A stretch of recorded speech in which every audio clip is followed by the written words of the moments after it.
Majority Leader, Honorable Aaron Cheruiyot, and the Senate Minority Leader, Honorable Stewart Madzayo. And this is a motion that came about following the protest by the Generation Z. And in this motion, if you will recall, is that on the Tuesday afternoon sitting, there are amendments that were brought forward with regards to this motion. The amendments were moved by the Honorable Senator for Laikipia, John Nderitu Kinyua, moving amendments to the motion on the current state of the nation. And in these amendments is that there are a number of resolutions that the member seeks to have the House consider and resolve, of course, to create an amiable environment and tone for a national conversation and dialogue in the country. And some of these resolutions include that the National Police Service acknowledges and apologizes for all the deaths resulting from the peaceful demonstrations, that all victims of police brutality related to peaceful protests between 2023 and 2024 be compensated by the government of the Republic of Kenya, that the National Police Service extends amnesty to all the peaceful protesters who are unlawfully detained during the peaceful protest. The Senate will also be resolving to call upon the Director of Public Prosecutions to withdraw all the cases in court involving peaceful protesters against the finance bill, that the Independent Police Oversight Authority also moves with speed to investigate and recommend appropriate action against police officers found culpable of using brutality against peaceful protesters. With regards to the amendments that have been brought on this particular motion on the current state of the nation, is that the Senate will be resolving that the National Police Service submits to Parliament the revised standard operating procedures on the management of protests, demonstrations, and the use of force to contain demonstrations. And also Parliament puts in place guidelines on actualization of Article 37 of the Constitution with respect to how citizens can enjoy the right to picket without resulting in the loss of life or property. Now, if you can recall this motion, when the debate on this motion began, is that a number of members got the opportunity to weigh in on this motion. However, not all senators have managed to give their views with regards to this motion. There are about 6 or 7 senators that are yet to participate. And if you can recall, is that in yesterday's afternoon sitting, there needed to be consensus on whether members will be taking part again in full to weigh in on these new amendments, or on these amendments that have been brought with regards to that motion on the current state of the nation. And it was adjourned and moved to this morning's sitting, so we will be waiting to understand whether all members will be again weighing in on this motion with regards to the new amendments. That is the Speaker of the Senate, Honorable Amason Jeffa-Kingi, making his way into the chambers. He will be presiding over this morning's sitting. Allow me to hand you over to this live broadcast brought to you by PBU in partnership with KBC. Good morning. Ewe Mwenyezi Mungu, tutakusihi ututazame kwa neema nyingi na baraka sisi watumishi wako ambao umeridhika kutuita kwa nyadhifa za uongozi katika jamhuri hii yetu. Tutakuomba utujalie tuyatende na kufikiria mambo yote yatakayofikishwa mbele by the Speaker and as provided for in the House Standing Order number 39 and 40, that at the commencement of the sitting of the Senate, the quorum of the House shall be 15 members. And after the count, it was clear or evident that that quorum is not present inside the chambers, necessitating for that particular quorum bell. This is to give room for the members who may be within the precincts of Parliament, but of course yet to make their way into the chambers to be able to do that. And of course, once that quorum is achieved, the clerk and the sergeant at arms, of course, will alert the Speaker for the Speaker to call the House to order for the House to commence its business. So until then, what we will be seeing is that members will be making their way into the chambers. Back to what the senators will this morning be considering is the amendments that have been moved on the motion on the current state of the nation. There are new resolutions that the Senate will be looking at this morning. These are amendments that were moved by the Honorable Senator for Laikipia, John Nderitu Kinywa, and this morning they will be considered on the floor of the House. There are no cabinet secretaries who will be appearing before the floor of the House, so in the order of business is that there is a number of motions, including the motion on the current state of the nation, that the members will be picking up debate on. Remember, it is a debate that has been on the floor of the House for quite a while. That is the Deputy Speaker of the Senate, Honorable Catherine Murungi, has just walked in. And of course, more members are expected. The Senate quorum at the commencement of House business is 15 members. Once that number is achieved, that is Senator Mundigi for Embu County also making his way inside the chambers.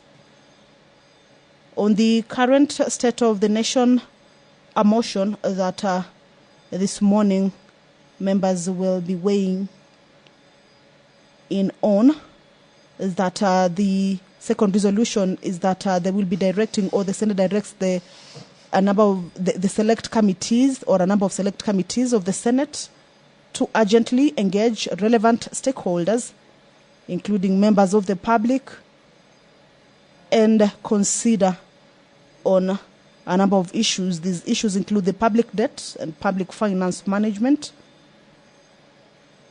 security sector reforms, fighting corruption or the fight on corruption, equal opportunities for all Kenyans, effective public participation and stakeholder engagement, health sector reforms or reforms on the health sector, as well as reforms on the education sector. This is an issue that will be forwarded to the Standing Committee on Education to liaise with the Ministry of Education and other stakeholders with a view of resolving the concerns raised regarding junior secondary school, that is JSS education, the new funding model for university education, and the acceptability of the competency-based curriculum, commonly referred to as the CBC. On the health sector, the Standing Committee on Health is expected to expedite and facilitate public participation in the reenactment of the Social Health Insurance Act and the Digital Act, or rather the Digital Health Act and Primary Health Care Act, in compliance with the judgment of the High Court petition number referred to as E473 of 2023. And also the committee will be expected to engage with the Cabinet Secretary for Health and the Council of Governors with a view to standardize human resource policy for health workers across all counties. The other issue, as I had indicated earlier, is the reforms on the security sector. This will be forwarded to the Standing Committee on National Security, Defense and Foreign Affairs, and it will be expected to engage the National Police Service on matters of security and standard operating procedures for handling demonstrations. This is a motion on the current state of the nation, a motion that came about following the countrywide Generation Z protests that emanated from the rejection of the Finance Bill 2024 and the events that were witnessed from the day the protests were experienced or started across the country. There is the issue on the public debt and public finance management. This is an issue that the Senate seeks to forward it to the Standing Committee on Finance and Budget, that in consultation with the Parliamentary Budget Office, to independently audit the national debt and present the actual status to Parliament. Also engage the National Treasury to to submit a roadmap on its strategy to reduce the public debt to not more than 55% of the gross domestic product in the present value terms, in compliance with Section 50 subsection 2C of the Public Finance Management Act, and also engage the National Treasury to identify and implement sustainable strategy to reduce the high cost of living. Remember, this is one of the major issues that have formed a larger part of the debate in the discussions with regards to the public debt and the monies that the young people have been raising concerns over in terms of expenditure, money wastage, as well as the public debt. So this is an issue that has been part of the debate as well, and is one of the issues that will be considered by the select committees of the Senate. If you're just joining us, is that the Senate is about to start its business. However, there is no enough quorum. The House has not yet quorated, and thereby the quorum bell is on for 10 minutes, as provided for in the House Standing Order. At least 15 members are needed to be inside the chambers, and if that bell is not off, then we clearly understand that that quorum has not been achieved. We will be waiting for more members to be able to make their way in. But as you can see, the chair has been taken, the speaker is in the chambers, the deputy speaker is already in, the majority leader is also in, the majority chief whip is also in, among other members. And therefore, we are still waiting for more members to be able to make their way inside the chambers. And once that quorum is achieved, then the House will commence its business.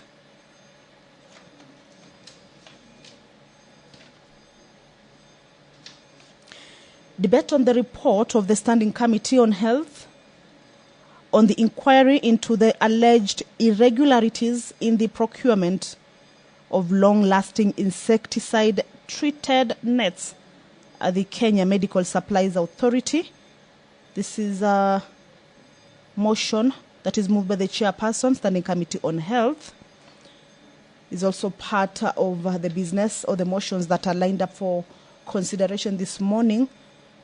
Remember, debate on this motion already started or kicked off on the floor of the House, but it was interrupted on the Tuesday of 23rd July, the year 2024.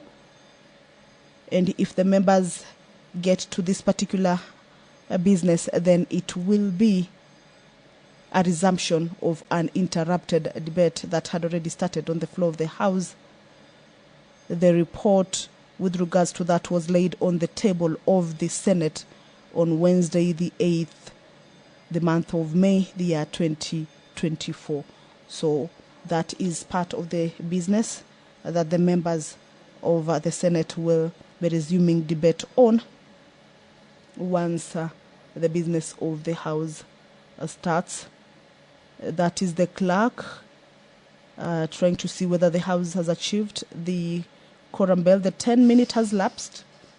We are waiting to get directions on whether the House has achieved its quorum for the business to start.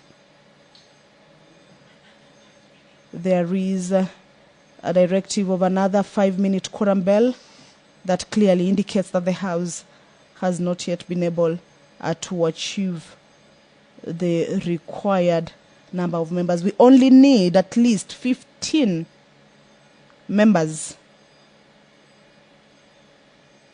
But up until now, after the lapse of the 10 minutes, the number has not been achieved yet.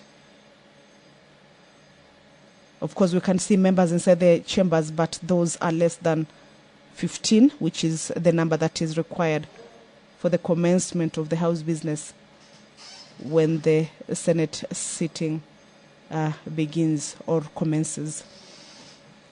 The report of the Standing Committee on Land, Environment and Natural Resources on a petition to the Senate by residents of Siani area, Nyamira County, regarding destruction of 41 hectares of Siani wetland. is a part of the business that members are also expected to consider this morning.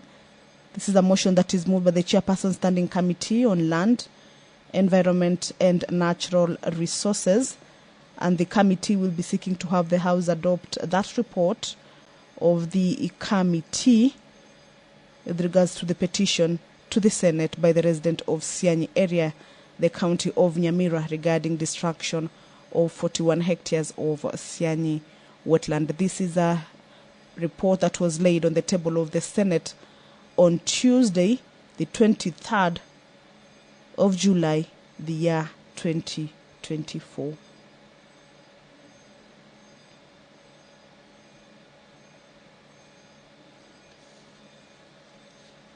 Currently is a quorum bell underway, a 5-minute quorum bell. This follows the lapse of the first 10-minute quorum bell for the members to be able to enable the House attain that required quorum for the House to commence its business. Remember, the chair has been taken.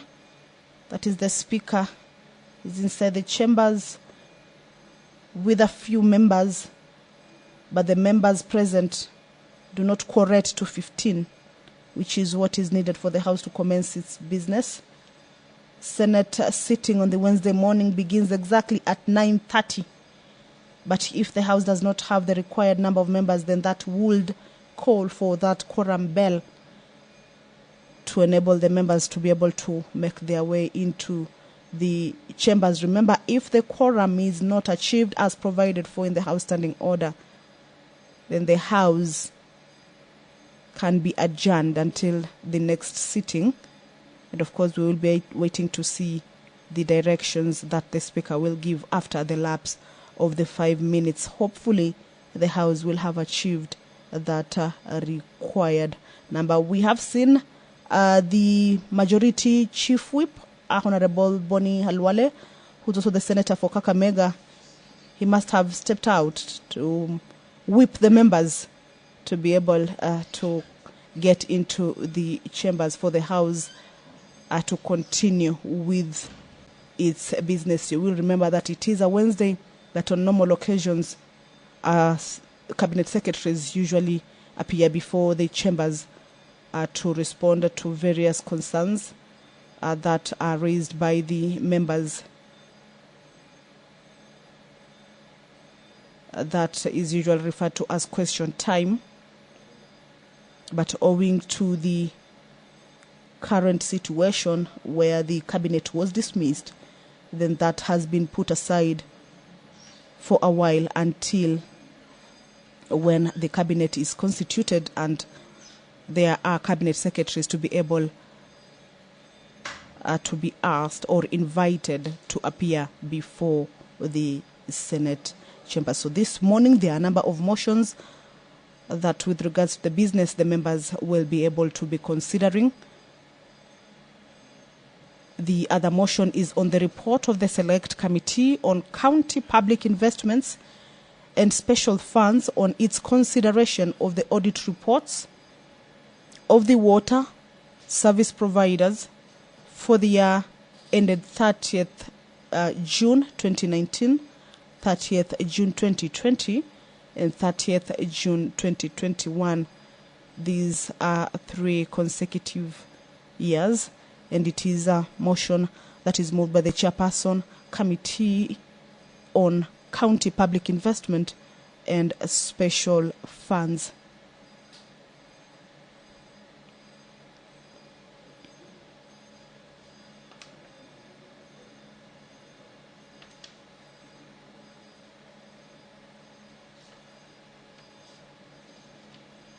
The committee will be seeking to have the House adopt its report on its consideration of the audit reports for the year ended 30th of June 2019, 2020 and 2021 for a number of water service providers, including Amatsi Water Services Company Limited that operates from Vihiga County, the Bomet Water Company Limited, of course from Bomet County, the Gusii Water and Sanitation Company Limited from Kisii as well as Nyamira counties.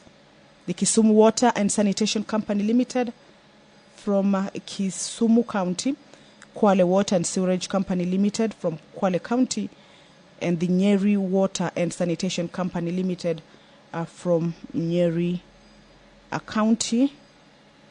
And the committee will also be seeking the House to adopt the audit report of the Wajir Water and Sewerage Company Limited of the year ended 30th June 2021. These were laid on the table of the Senate on Thursday, the 23rd of November, the year 2023.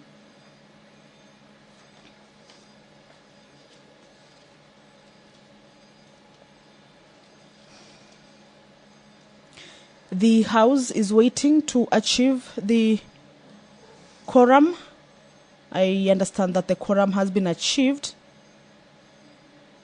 for the House to commence its business. Allow me to hand you over to this live broadcast brought to you by PBU in partnership with KBC. Good morning. My name is KEMSA. Are we good?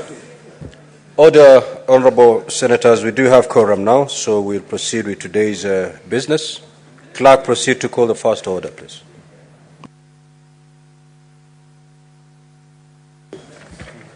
You have it. Order number 1, administration of oath. Order number 2, communication from the chair.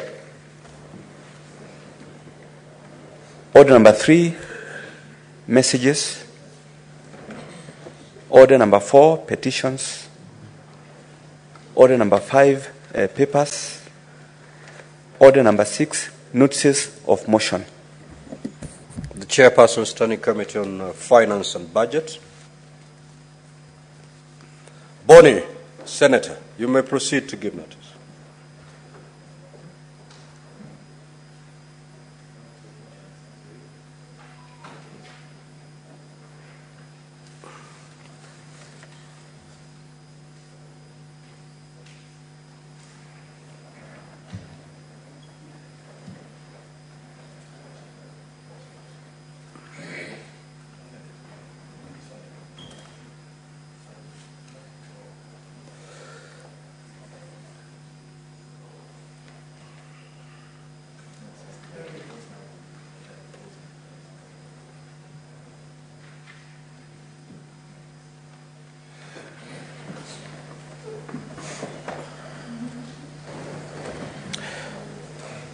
Thank you, Mr. Speaker.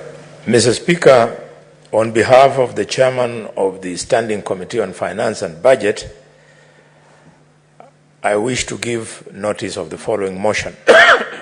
That the Senate adopts the report of the Standing Committee on Finance and Budget on the Senate nominee on behalf of the county governments to the position of member of the Salaries and Remuneration Commission laid on the table of the Senate on Tuesday, the 23rd July 2024, yesterday, and further pursuant to Article 232B, Roman 7 of the Constitution and Section 7(2) of the Salaries and Remuneration Commission Act, recommends MS Linet Washiali Muganda and Mr. Mohammed Aden Abdi to the Cabinet Secretary for the National Treasury and Planning for the transmission to His Excellency the President for consideration for the appointment to the position of member of the Salaries and Remuneration Commission.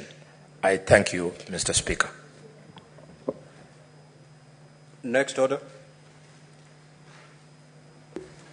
Order number 7, questions and statements. Order number 8, motion, the current state of the nation.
No, Honorable Senators, you recall that yesterday Senator Kinyua moved a motion to amend this particular motion, and during debate, members were of the view that they wanted to introduce further amendments to the amendments that were proposed by Senator Kinyua. And at that juncture, we then agreed that we adjourn debate to allow any senator wishing to bring amendments to the amendments proposed by Senator Kinyua, to file the amendments by 5 p.m. yesterday. I'm informed that was done, and that the senator for Meru will now move a motion to further amend the amended motion proposed by Senator Kinyua. So, Senator for Meru, you may now proceed.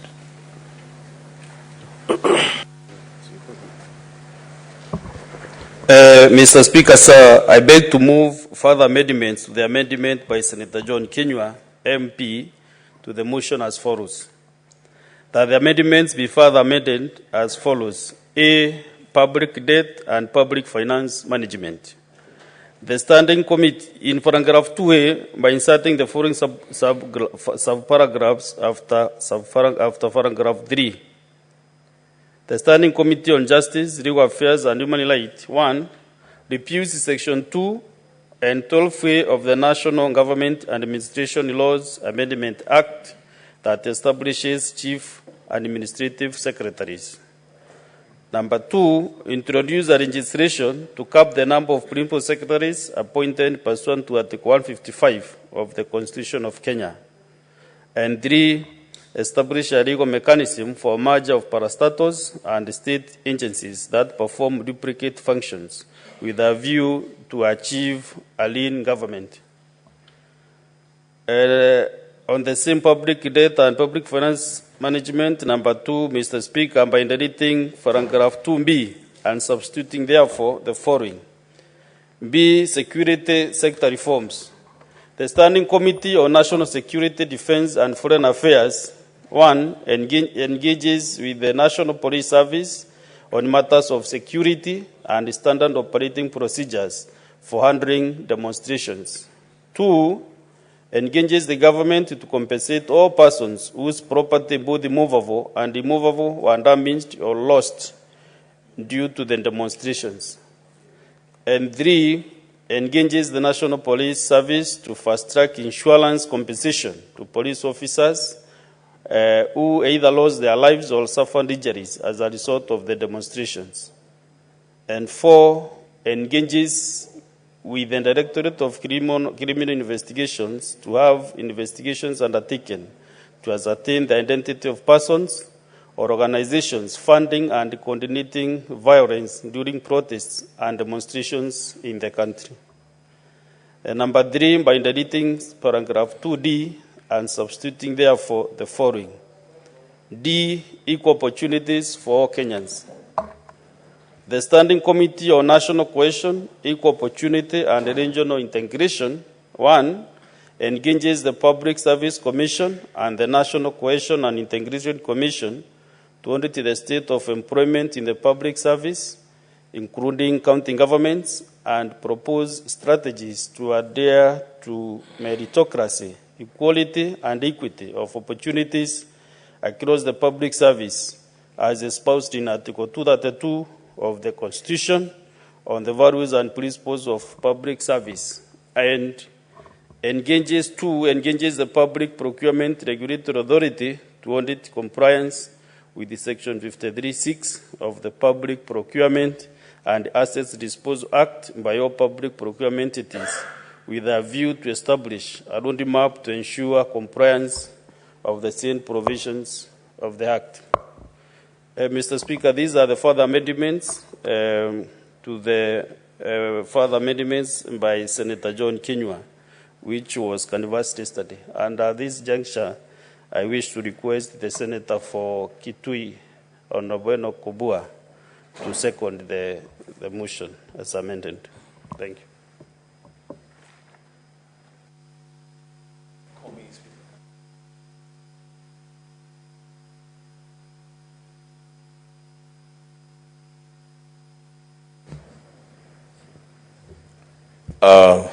Thank you, the Speaker. The Speaker is waiting for you to call upon me to second. But I've gotten the nod from you. Proceed. You may proceed to second. Thank you, the Speaker, because I don't receive instructions from a fellow senator to second motions. Thank you, Mr. Speaker. I will only say two things. First, I beg to second. Second, Mr. Speaker, as has been stated by the Senator for Meru, my brother, Senator Murugi,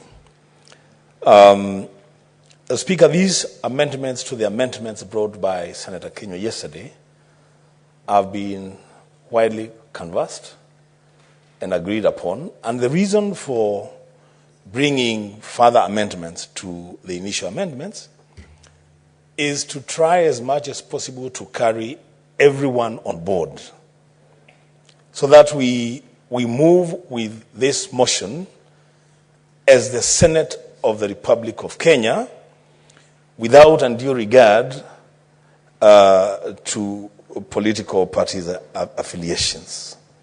So the motion as amended in the amendments was an attempt by both sides of the House to carry every senator on board. The second thing that I want to say about these amendments is to allay the fears from certain quarters that maybe there are some senators who are stonewalling on a matter as important as this. This is a national issue, a bipartisan issue, and we wish to move with it as such. And I want to take this opportunity to specifically thank the senators who have brought these amendments to the amendments. I want to thank Senator for Meru for realizing and drawing the attention of the House that even as we talk about compensating people, which is the most noble thing to do, we also have businesses that have been destroyed, and those businesses create jobs for our people. It will be important for government to be obligated to also look for ways of compensating those businesses. For bringing that amendment, I want to thank the Senator for Meru. Now it becomes an amendment of the entire House. I want to thank the Senator for Nyamira, Senator Mogeni, because he brought the amendments on the public debt and public finance management on the matter of repealing Section 2 and Section 12A of the National Government Administration Laws Amendment Act, the law that establishes the chief administrative secretaries. And the idea is, for now, we are talking austerity. For now, the country cannot afford, our economy cannot afford too much burden on Kenyans. So we stop the issue of CSCs for now through an act of parliament, and also establishing a mechanism for merger of parastatos. That is a talk that has been in the air for the last 2-3 years. We want to merge these parastatos, we want to merge this parastato. He has brought an amendment to anchor that conversation into law. I also lastly want to thank Senator Ososi for correcting the House that Parliament has no role in carrying out an audit of the government functions. That is a role that is given by the Constitution to the Public Service Commission, and that now the Public Service Commission has been asked to carry out an audit of government functions, including county governments, to ensure we have meritocracy, equality, and equity of opportunities across the public service. The Speaker, with those remarks, I do second.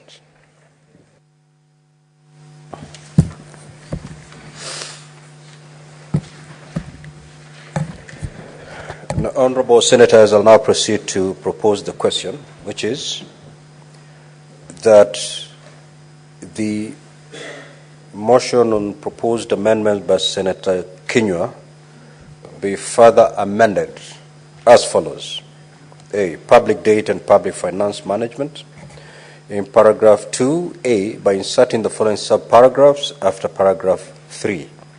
The Standing Committee on Justice, Legal Affairs and Human Rights repeals Section 2 and 12A of the National Government and Administration Laws Amendment Act that establishes chief administrative secretaries. 2. Introduce a legislation to cap the number of principal secretaries appointed pursuant to Article 155 of the Constitution of Kenya. And 3. Establish a legal mechanism for merger of parastatals and state agencies that perform duplicate functions with a view to achieve a clean government. 2. By deleting paragraph 2B and substituting therefore the following. On security sector reforms, the Standing Committee on National Security, Defense and Foreign Affairs engages with the National Police Service on matters of security and standard operating procedures for handling demonstrations. 2. Engages the government to compensate all persons whose property, both movable and immovable, were damaged or lost due to demonstrations. 3. Engages the National Police Service to fast-track insurance compensation to police officers who either lost their lives or suffer injuries as a result of the demonstrations. 4. Engages with the Directorate of Criminal Investigations to have investigations undertaken to ascertain the identity of persons or organizations funding and coordinating the protests and demonstrations in the country. 3. By deleting paragraph 2D and substituting therefore the following. Equal opportunities for all Kenyans. The Standing Committee on National Cohesion, Equal Opportunity and Regional Integration engages the Public Service Commission and the National Cohesion and Integration Commission to audit the state of employment in the public service, including county governments, and propose strategies to adhere to meritocracy, equality and equity of opportunities across the public service, as espoused in Article 232 of the Constitution on the values and principles of public service, and engages the Public Procurement Regulatory Authority to audit compliance with Section 53(6) of the Public Procurement and Assets Disposal Act by all public procurement entities with a view to establish a roadmap to ensure compliance of the said provisions of this Act. Now, honorable senators, at this juncture, the floor is open to debate these amendments. However, with your concurrence, I may proceed to put the question so that we carry the amendments, having in mind that these amendments were negotiated by both sides. May I proceed to put the question, honorable senators? Yes. I will now proceed to put the question, which is that the amendments proposed by Senator John Kinyua be further amended as follows. Public debt and public finance management. In paragraph 2A, by inserting the following subparagraphs after paragraph 3, the Standing Committee on Justice, Legal Affairs and Human Rights repeals Section 2 and 12A of the National Government Administration's Laws Amendment Act that established chief administrative secretaries. 2. Introduce a legislation to cap the number of principal secretaries appointed pursuant to Article 155 of the Constitution of Kenya. And 3. Establish a legal mechanism for merger of parastatals and state agencies that perform duplicate functions with a view to achieve a lean government. 2. By deleting paragraph 2B and substituting therefore the following. Security sector reforms. The Standing Committee on National Security, Defense and Foreign Affairs engages with the National Police Service on matters of security and standard operating procedures for handling demonstrations. 2. Engages the government to compensate all persons whose property, both movable and immovable, were damaged or lost due to the demonstrations. 3. Engages the National Police Service to fast-track insurance compensation to police officers who either lost their lives or suffered injuries as a result of the demonstrations. And 4, engages with the Directorate of Criminal Investigations to have investigations undertaken to ascertain the identity of persons or organizations funding and coordinating the protests and demonstrations in the country. 3, by deleting paragraph 2D and substituting therefore the following: equal opportunities for all Kenyans. The Standing Committee on National Cohesion, Equal Opportunity and Regional Integration engages the Public Service Commission and the National Cohesion and Integration Commission to audit the state of employment in the public service, including county governments, and to propose strategies to adhere to meritocracy, equality, and equity of opportunities across the public service, as espoused in Article 232 of the Constitution on the values and principles of public service, and engages the Public Procurement Regulatory Authority to audit compliance with Section 53(6) of the Public Procurement and Asset Disposals Act by all public procurement entities, with a view to establish a roadmap to ensure compliance of the said provisions of the Act. Will as many as of this opinion say aye? Aye. Will as many as of the contrary opinion say nay? The ayes have it.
Senator for Kitui, have your seat. Now, honorable senators, I will propose the question as amended, so that we're on the same page. Senator Kinyua had proposed amendments on the original motion. While debate was ongoing, there was a feeling that further amendments needed to be done on the amendments proposed by Senator Kinyua. Those are the amendments that have been moved by Senator Fomeru, seconded by Senator for Kitui, and carried through a vote. So the amendments, the further amendments by the Senator Fomeru have been carried. And these amendments are now informing the motion by Senator Kinyua. So the question I'm going to propose is the question on Senator Kinyua's motion as further amended by the amendments that you've just voted on. So I'll proceed to propose that question. That the motion be amended by deleting paragraph 1 and 2 and substituting, therefore, the following. In order for the Senate to create an amiable environment and tone for national conversation and dialogue in the country, resolves A, that the National Police Service acknowledges and apologizes for all the deaths resulting from the peaceful demonstrations. B, that all victims of police brutality related to peaceful protests between 2023 and 2024 be compensated by the government of the Republic of Kenya. That the National Police Service extends amnesty to all peaceful protesters who are unlawfully detained during the peaceful protests. D, to call upon the Director of Public Prosecution to withdraw all the cases in court involving peaceful protesters against the finance bill.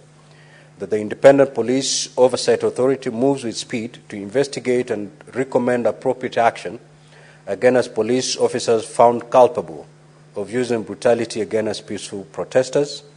That the National Police Service submits to Parliament the revised standard operating procedures on the management of protests, demonstrations, and the use of force to contain demonstrations. Parliament puts in place guidelines on actualization of Article 37 of the Constitution with respect to how citizens can enjoy the right to picket without resulting in the loss of life or property.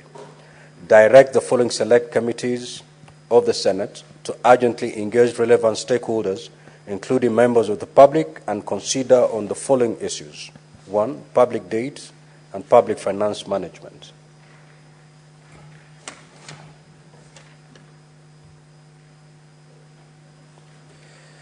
The Standing Committee on Finance and Budget, in consultation with the Parliamentary Budget Office, to independently audit the national debt and present the actual status to Parliament.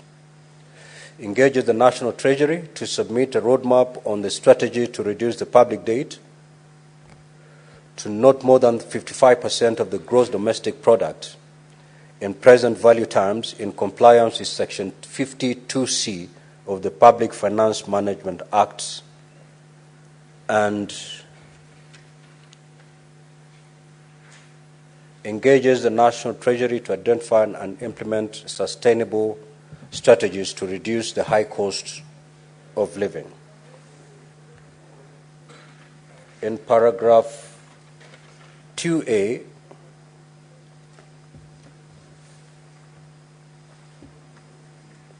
paragraph 2A, by inserting the following paragraphs after paragraph 3, the Standing Committee on Justice, Legal Affairs and Human Rights repeals Section 2 and 12A of the National Government Administration Laws that establish Chief Administrative Secretaries, introduce a legislation to cap the number of principal secretaries appointed pursuant to Article 155 of the Constitution of Kenya, establish a legal mechanism for merger of parastatals and state agencies that perform duplicate functions with a view to achieve a lean government, by deleting paragraph 2B and substituting, therefore, the following: security sector reforms.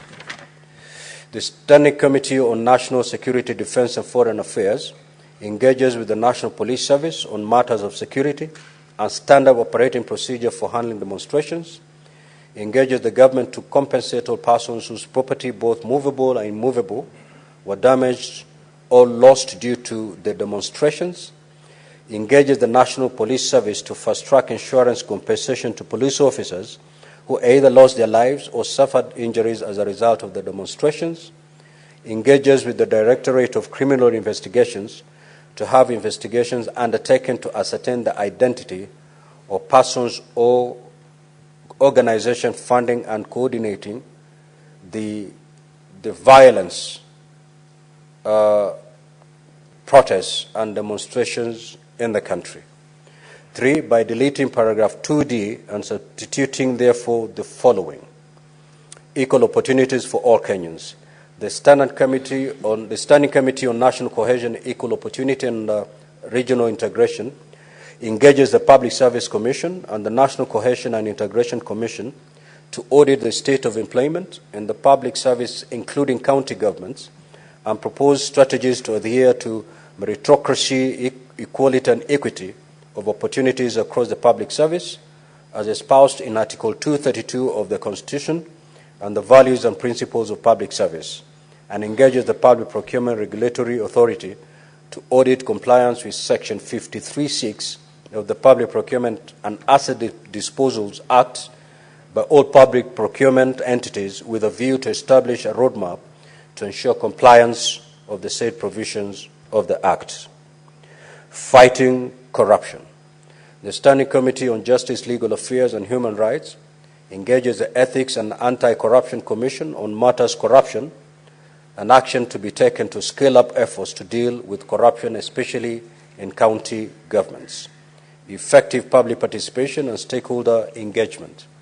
The Standing Committee on Justice, Legal Affairs and Human Rights puts in place mechanisms to ensure that broader concerns for citizens, especially the youth, are received, considered and taken into consideration in making decisions on public affairs, and 2, puts in place mechanisms that integrate new media as medium for public participation in legislative processes.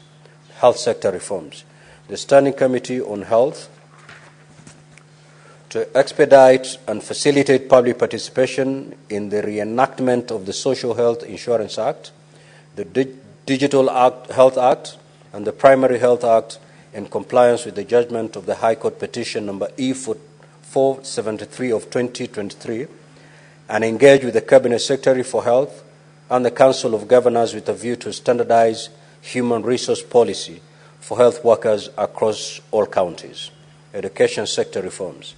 The Standing Committee on Education to liaise with the Ministry of Education and other stakeholders with a view to resolving concerns raised regarding junior secondary school education, the new funding model for university education, and the acceptability of competence-based curriculum, and report their findings and recommendations to the Senate within 30 days. As many as of this opinion say aye. Aye. As many as of the contrary opinion say nay. The ayes have it. Now, what this means, therefore, is that the motion by Senator Kinyua has been amended, further amended to incorporate the amendments proposed by Senator Fomeru. At this juncture, again, the floor is open for debate. However, this is a motion that we have prosecuted for more than 2 weeks. To avoid being repetitive and with your concurrency, I may proceed to put the question so that now. Yes, Senator Enoch. Thank you, Mr. Speaker. This is just a clarification so that we carry the motion properly. Clause 2, 2B, 2B4. And I have had a discussion with the mover of the amended motion, I've had a conversation with the leader of the majority, and we have agreed that the wording of that subclause 4 should read, engages with the Directorate of Criminal Investigations to have investigations undertaken to ascertain. Mr. Speaker, I want the Speaker to capture this so that when he moves it, when he puts a question, then.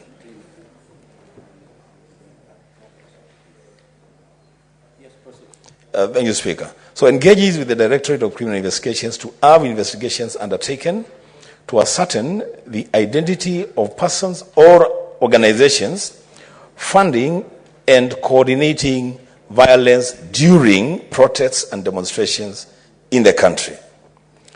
That amendment was brought about by an appreciation that when the young people began their protests, they were very, very peaceful. They actually even confronted the police and told them, we come in peace. But then at some point, some criminal elements infiltrated the demonstrations, and we have seen looting and violence, even violence meted against the young people. So that is what the investigation we want carried out, not investigations on the protests. The Speaker, I thought we should clarify that so that we carry everyone on board. I thank you. Very well.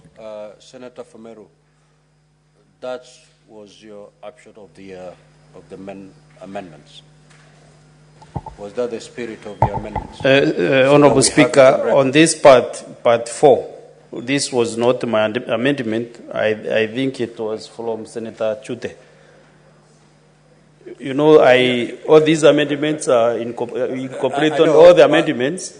After filing the amendments, the individual amendments. Yes, it is making sense. Sat. So I want to hear from the leadership. The leadership sat to bring all these amendments together. Yes. Was that then your position as the leadership of the House on this particular amendment? The position as given by Senator Wambua? Yes. Good. So we missed it. We missed the typo. That's why we want what Senator Wambua is saying to be included. So then, honorable senators, may I proceed to put the question? Yes. Good.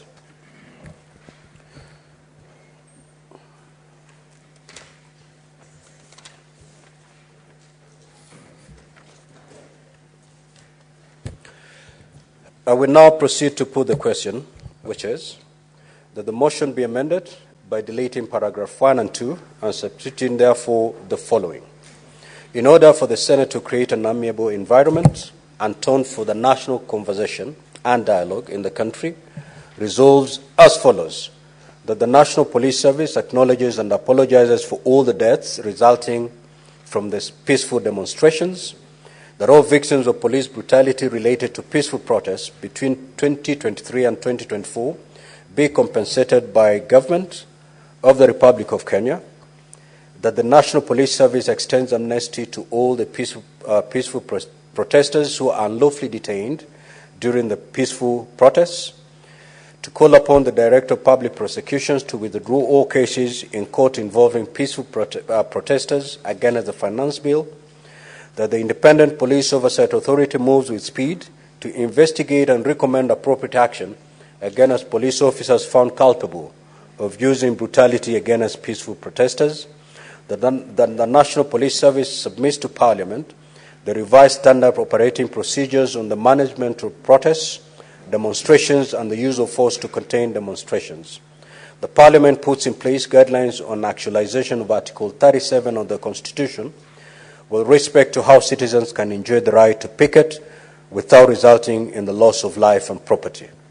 Direct the following select committees of the Senate to urgently engage relevant stakeholders, including members of the public, and consider on the following issues. A.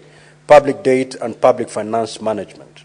The Standing Committee on Finance and Budget, in consultation with the Parliamentary Budget Office, to independently audit the national debt and present the actual status to Parliament. Engage the National Treasury to submit a roadmap on the strategy to reduce the public debt to not more than 55% of the gross domestic product in present value terms in compliance with Section 52C of the Public Finance Management Act and engages the National Treasury to identify and implement sustainable strategies to reduce the high cost of living. Public debt and finance management. In paragraph 2A, by inserting the following subparagraphs after paragraph 3. The Standing Committee on Justice, Legal Affairs and Human Rights repealed Section 2 and 12A of the National Government Administration Laws that establish chief administrative secretaries, introduced a legislation to cap the number of principal secretaries appointed pursuant to Article 155 of the Constitution of Kenya, and 3, establish a legal mechanism for merge of parastatals and state agencies that perform duplicate functions with a view to achieve a lean government, by deleting paragraph 2B and substituting, therefore, the following: security sector reforms. The Standing Committee on National Security, Defense and Foreign Affairs engages with the National Police Service on matters of security and standard operating procedures for handling demonstrations. 2, engages the government to compensate all persons whose property, both movable and immovable, were damaged during or lost during the demonstrations. 3, engages the National Police Service to fast-track insurance compensation to police officers who either lost their lives or suffered injuries as a result of the demonstrations. 4, engages with the Directorate of Criminal Investigations to have investigations undertaken to ascertain the identity of persons, organizations, funding and coordinating violence during protests or demonstrations in the country, by deleting paragraph 2D and substituting, therefore, the following: equal opportunities for all Kenyans. The Standing Committee on National Cohesion, Equal Opportunity and Regional Integration 1, engages the Public Service Commission and the National Cohesion and Integration Commission to audit the state of employment in the public service, including county governments, and propose strategies to adhere to meritocracy, equality, and equity of opportunities across the public service, as espoused in Article 232 of the Constitution on the values and principles of public service.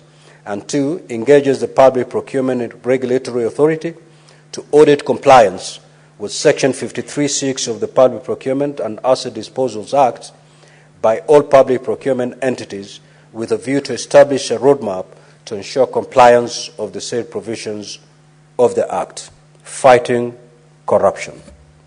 The Standing Committee on Justice, Legal Affairs and Human Rights engages the Ethics and Anti-Corruption Commission on matters corruption and action to be taken to scale up efforts to deal with corruption, especially in county governments. Effective public participation and stakeholders' engagement.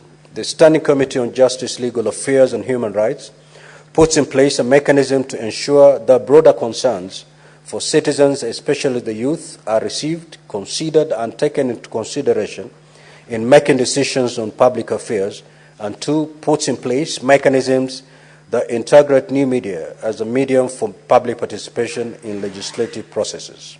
Health sector reforms. The Standing Committee on Health to 1, expedite and facilitate public participation in the reenactment of the Social Health Insurance Act, the Digital Health Act, and the Primary Health Act in compliance with the judgment of the High Court Petition number E473 of 2023, and engage with the Cabinet Secretary for Health and the Council of Governors with a view to standardize human resource policy for health workers across all counties. Education sector reforms.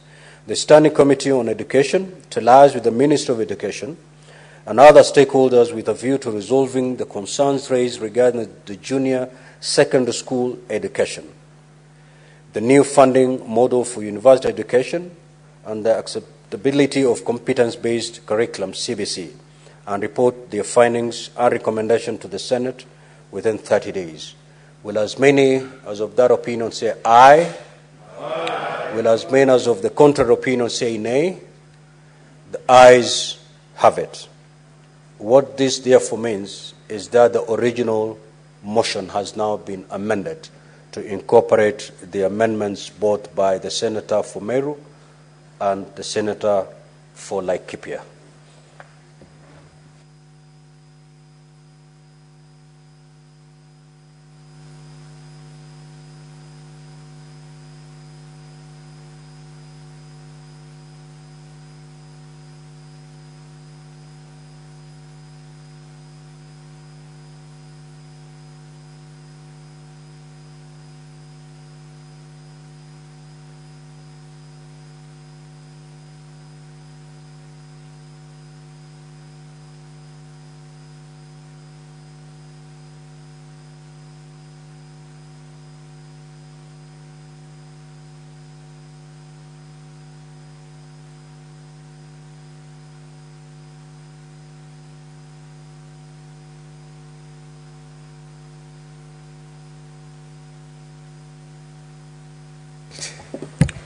Senator Osotsi, kindly take your seat.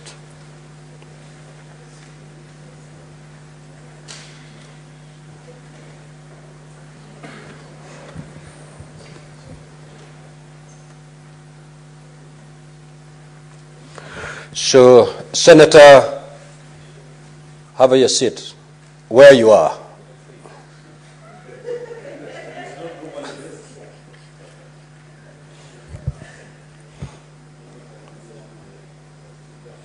Now, honorable senators, I'll proceed to propose a question. The original motion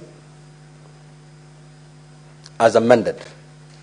So this proposed question is on the original motion as amended by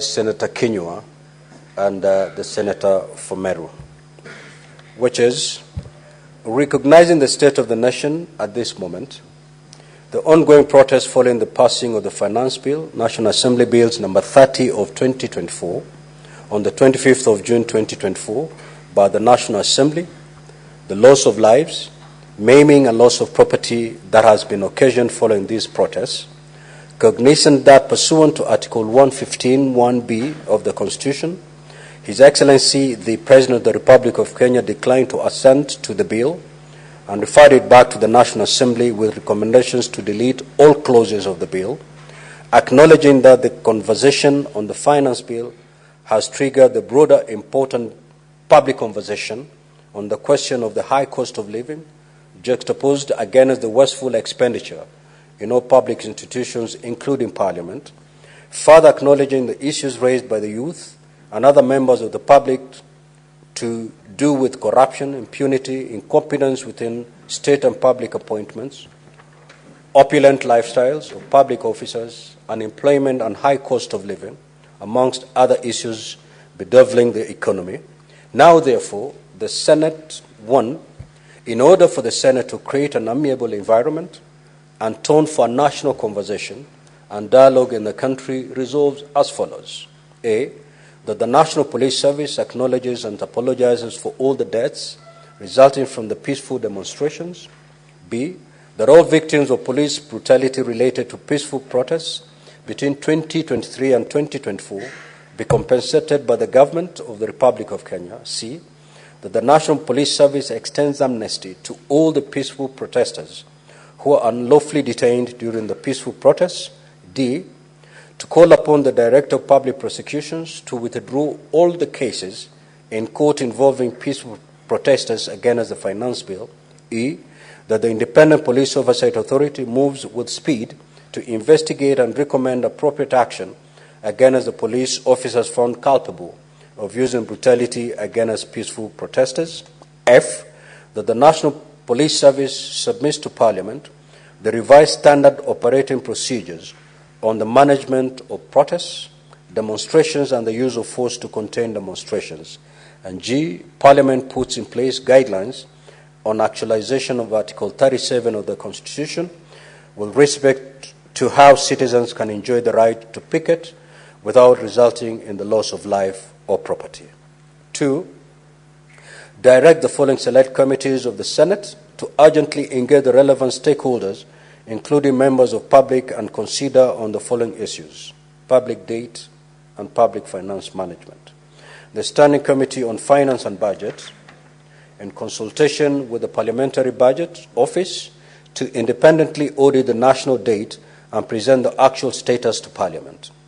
2, engages the National Treasury to submit a roadmap on its strategy to reduce the public debt to not more than 55% of the gross domestic product GDP in present value terms, in compliance with Section 52C of the Public Finance Management Act.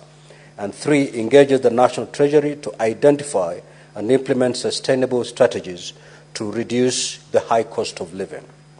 The Standing Committee on Justice, Legal Affairs and Human Rights repeals Section 2 and 12A of the National Government Administration Laws Amendment Act that establishes chief administrative secretaries.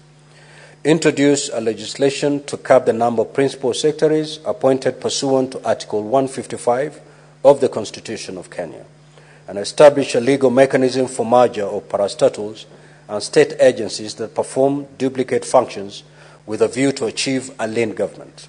Security sector reforms. The Standing Committee on National Security, Defense and Foreign Affairs, 1, engages with the National Police Service on matters of security and standard operating procedures for handling demonstrations. 2, engages the government to compensate all persons whose property, both movable and immovable, were damaged or lost during the demonstrations. And 3, engages the National Police Service to fast-track insurance compensations to police officers who either lost their lives or suffered injuries as a result of the demonstrations. And 4, engages with the Directorate of Criminal Investigations to have investigations undertaken to ascertain the identity of persons, organizations, funding and coordinating the violence during the protests and demonstrations in the country. Fighting corruption. The Standing Committee on Justice, Legal Affairs and Human Rights engages the Ethics and Anti-Corruption Commission on matters corruption and action to be taken to scale up efforts to deal with corruption, especially in county governments. Equal opportunities for all Kenyans. The Standing Committee on National Cohesion, Equal Opportunity and Regional Integration, 1, engages the Public Service Commission and the National Cohesion and Integration Commission to audit the state of employment of the public service, including county governments, and propose strategies to adhere to meritocracy, equality, and equity of opportunities across the public service as espoused in Article 232 of the Constitution on the values and principles of public service.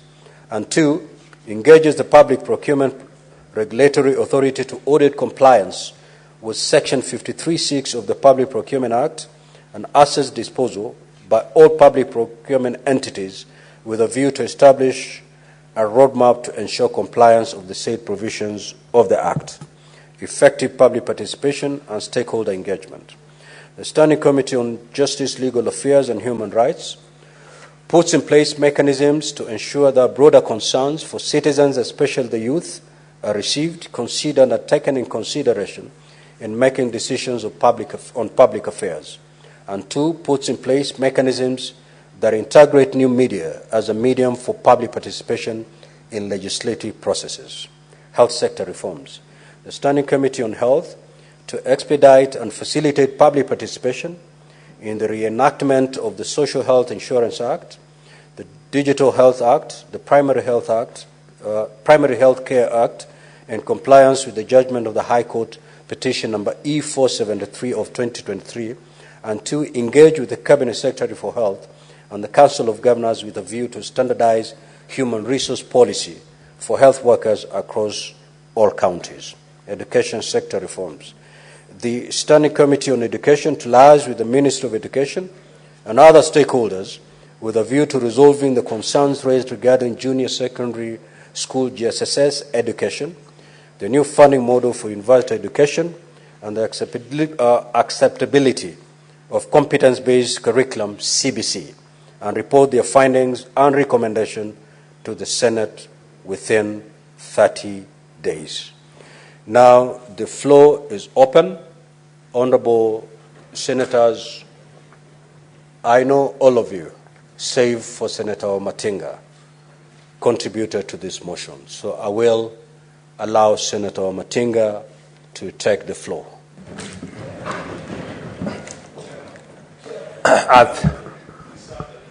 Thank you very much, Mr. Speaker, sir, for giving me this opportunity to also contribute to this motion. I would want to start it off, Mr. Speaker, sir, by thanking the senators for listening to the occasion and debating on this matter of national interest in a way that shows that we are all Kenyans. Mr. Speaker, sir, I was away for a couple of days in Luanda as an observer of the ongoing elections that were conducted in Luanda.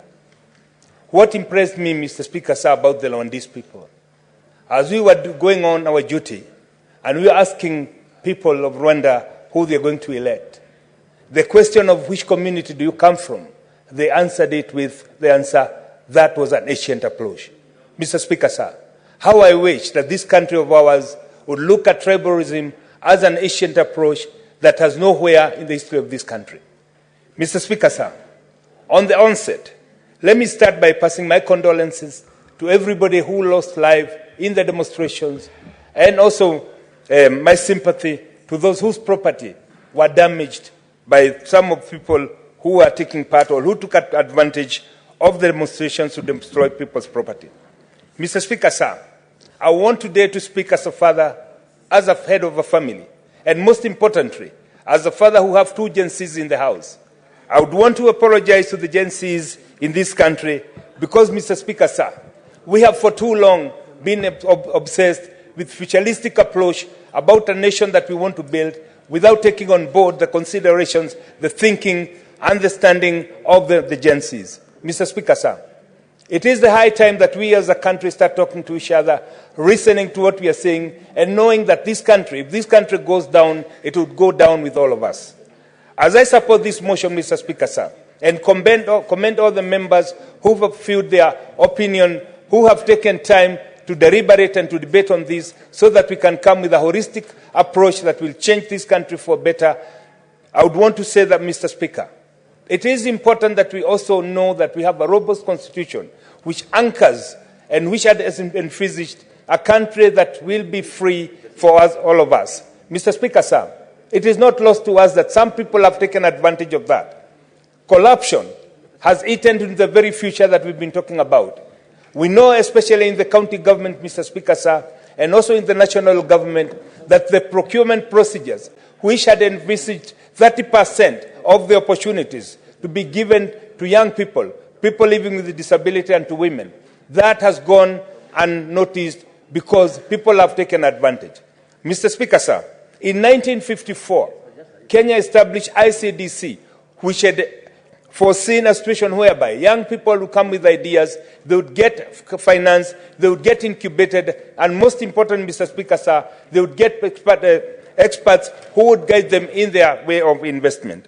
Mr. Speaker, sir, due to corruption, ICDC now has become a pale shadow of itself.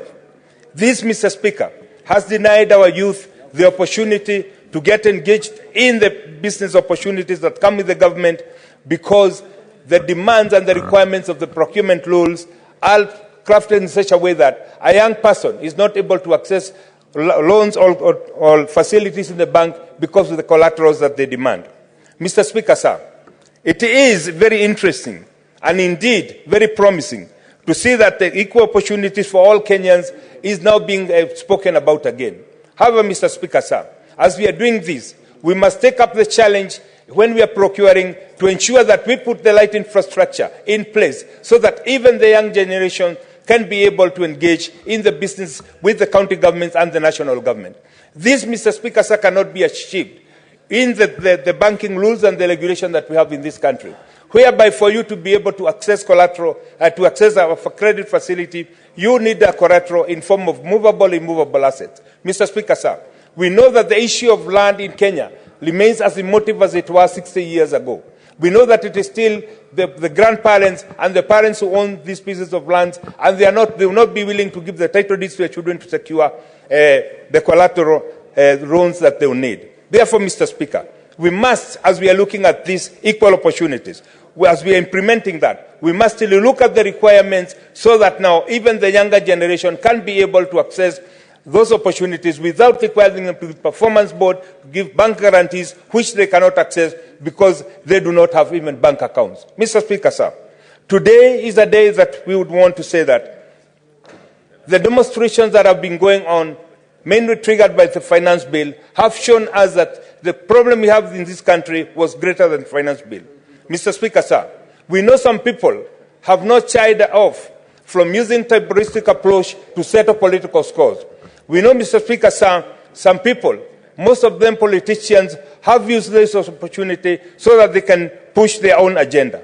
It is, and we must, Mr. Speaker, sir, and even learning from countries like Rwanda, we must move away from tribalistic approach of looking at things, regional approach, Mr. Speaker, and knowing that if this country goes down, it goes down for every one of us. Mr. Speaker, sir, we have freedom of media. We have freedom of information. But, Mr. Speaker, sir, I have seen in many countries, before you get to report something, you look at, is it necessary? Is it even true? And if it is true, what is the source of information? Mr. Speaker, sir, some of the media houses in this country have not shied away from airing information that they know is not founded.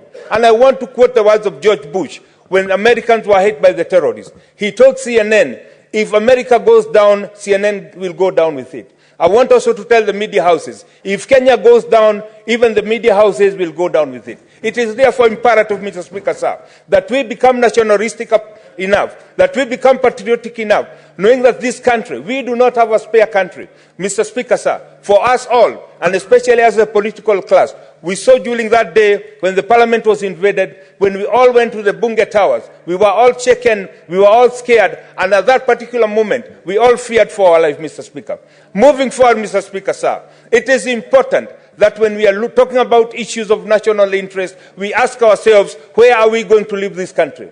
Mr. Speaker, sir, I would want to say that it is important also to thank the President for having refused to sign the finance bill, but most importantly, Mr. Speaker, sir, for asking ourselves, where did the lane start beating us?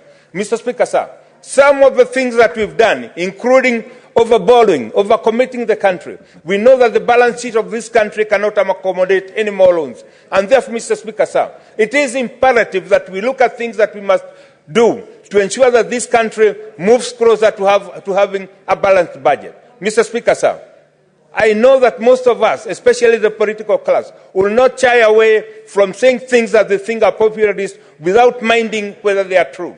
Mr. Speaker, sir, I would want to urge and challenge every one of us, Mr. Speaker, as I support the motion, that before we make any utterances, we must ask ourselves, is it true? Where is it going to leave us as a country? How does it help us? Mr. Speaker, sir, some countries like the Arab Emirates, they have a tendency that they do not report negative news. They promote peace, they promote happiness, and most importantly, sir, this is one of the countries you will see a headline, a baseless, based not on the fact but sensational, announcing this and this has happened. Mr. Speaker, sir, it is a high time that we know this country belongs to all of us, and therefore anything that we do, anything that we deliberate, anything that we commit ourselves to will be responsible even after we've left office. Mr. Speaker, sir, I know in most county governments, the procurement is done in such a way that it's skewed to favor a few people. You see some people, even in some counties, which may be releasing their own source revenue, they'll get money from medical facilities and use that money to develop roads. Mr. Speaker, sir, this is an immoral practice that must be condemned because it is not fair. Mr. Speaker, sir, as I sit down, because I do not want to repeat what my colleagues have said, it is also important that we ensure that our laws, even after someone has left office, you ask, how did you make your money? We must establish, Mr. Speaker, a way and a practical way to do lifestyle audits that will ensure that everybody lives within their means. Mr. Speaker, sir, as I sit down, we must make corruption a capital offense. Corruption is the thing that has eaten this country and led us to where we are today. Mr. Speaker, sir, we know that in the legal fraternity, many political people and leaders, they use lawyers to deposit their monies that has been ill-gotten. Mr. Speaker, sir, we must conduct a forensic audit of how everybody has gotten their money and how people have been able to finance their lifestyle so that we can bring that money back to the people. Mr. Speaker, sir, this is one of the countries where most readers, they have foreign accounts with a lot of money that nobody can explain where the money came from. It is a high time, Mr. Speaker, sir, we start the conversation of repatriating the money that is stored in the foreign accounts back into the country. Mr. Speaker, sir, if we do not do this, how then do we require Kenyans to pay for loans that were acquired, deposited in the foreign countries, and never helped Kenyans? Mr. Speaker, sir, I support and I urge all the members, it's the high time we rise to this occasion and use this opportunity to demand repatriation of all the monies that have been deposited in foreign accounts. Mr. Speaker, sir, I support. Now, honorable senators, Senator Matinga was the only senator who had not spoken to this motion. Having given him the opportunity to do so, I will now proceed to put the question so that we lay this matter to rest. Senator Legwe, take your seat.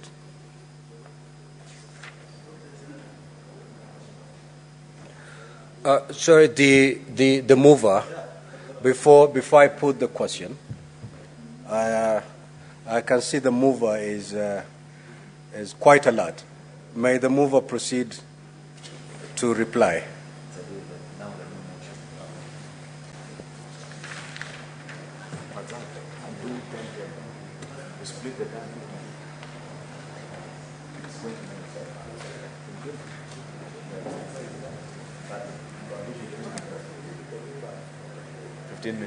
We'll split into two. See, we had agreed. Thank you, Mr. Speaker. I was a bit worried, and I was wondering if the procedures had changed. That's why I was up in arms, but I'm glad you have granted this opportunity. For the record, Mr. Speaker, I know I have 30 minutes to reply, but in accordance with the prior agreement of approaching this motion in a bipartisan manner, I'll use half my time, then I'll donate, with your indulgence, Mr. Speaker, the remainder of the time to the leader of the minority. So if that's the way you want to reply, yes, sir. You have then to allow the minority leader to proceed, and then you being the primary mover to conclude. So Senator Mazayo, you may take your 15 minutes. I stand guided. Thank you, sir.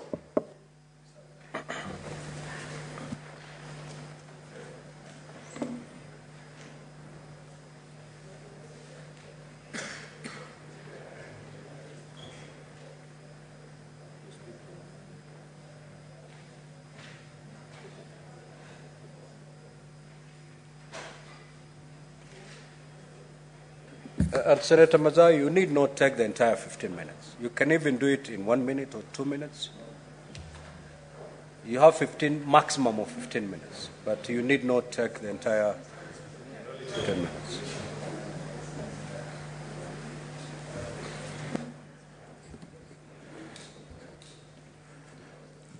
Thank you, Mr. Speaker. Mr. Speaker, first and foremost, I would like to react by saying that the amendments that we have decided to put in place, Mr. Speaker, on this motion are viable and can be handled. Mr. Speaker, this goes ahead to, like in the positions of the principal secretaries, what we are saying is the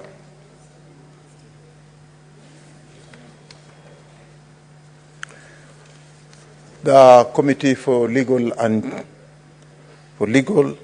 for Justice, Legal Affairs and Human Rights, they have done these amendments which we believe, Mr. Speaker, will go a long way to help the vision or the vision of what the Senator would wish to achieve. Mr. Speaker,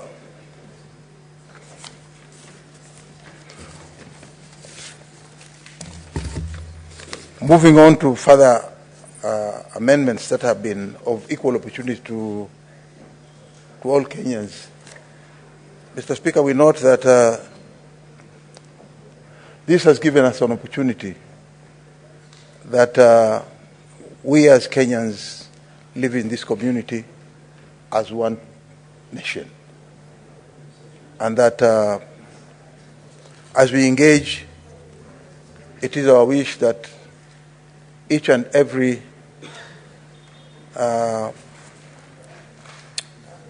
Kenyan is accorded that opportunity to do whatever they want to do, or even in terms of job opportunities, that every part of this country should be considered for equal opportunities. Mr. Speaker, Kenyans, as we know, we have had cases where a certain people who are accorded an opportunity to conduct some interviews have ended up actually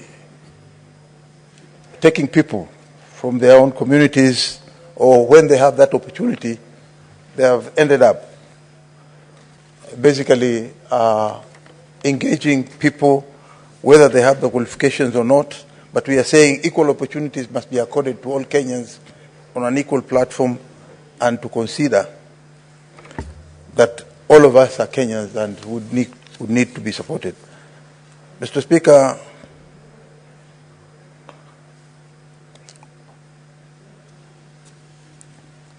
on the side of the health, on the side of the health reforms, Mr. Speaker, it is important that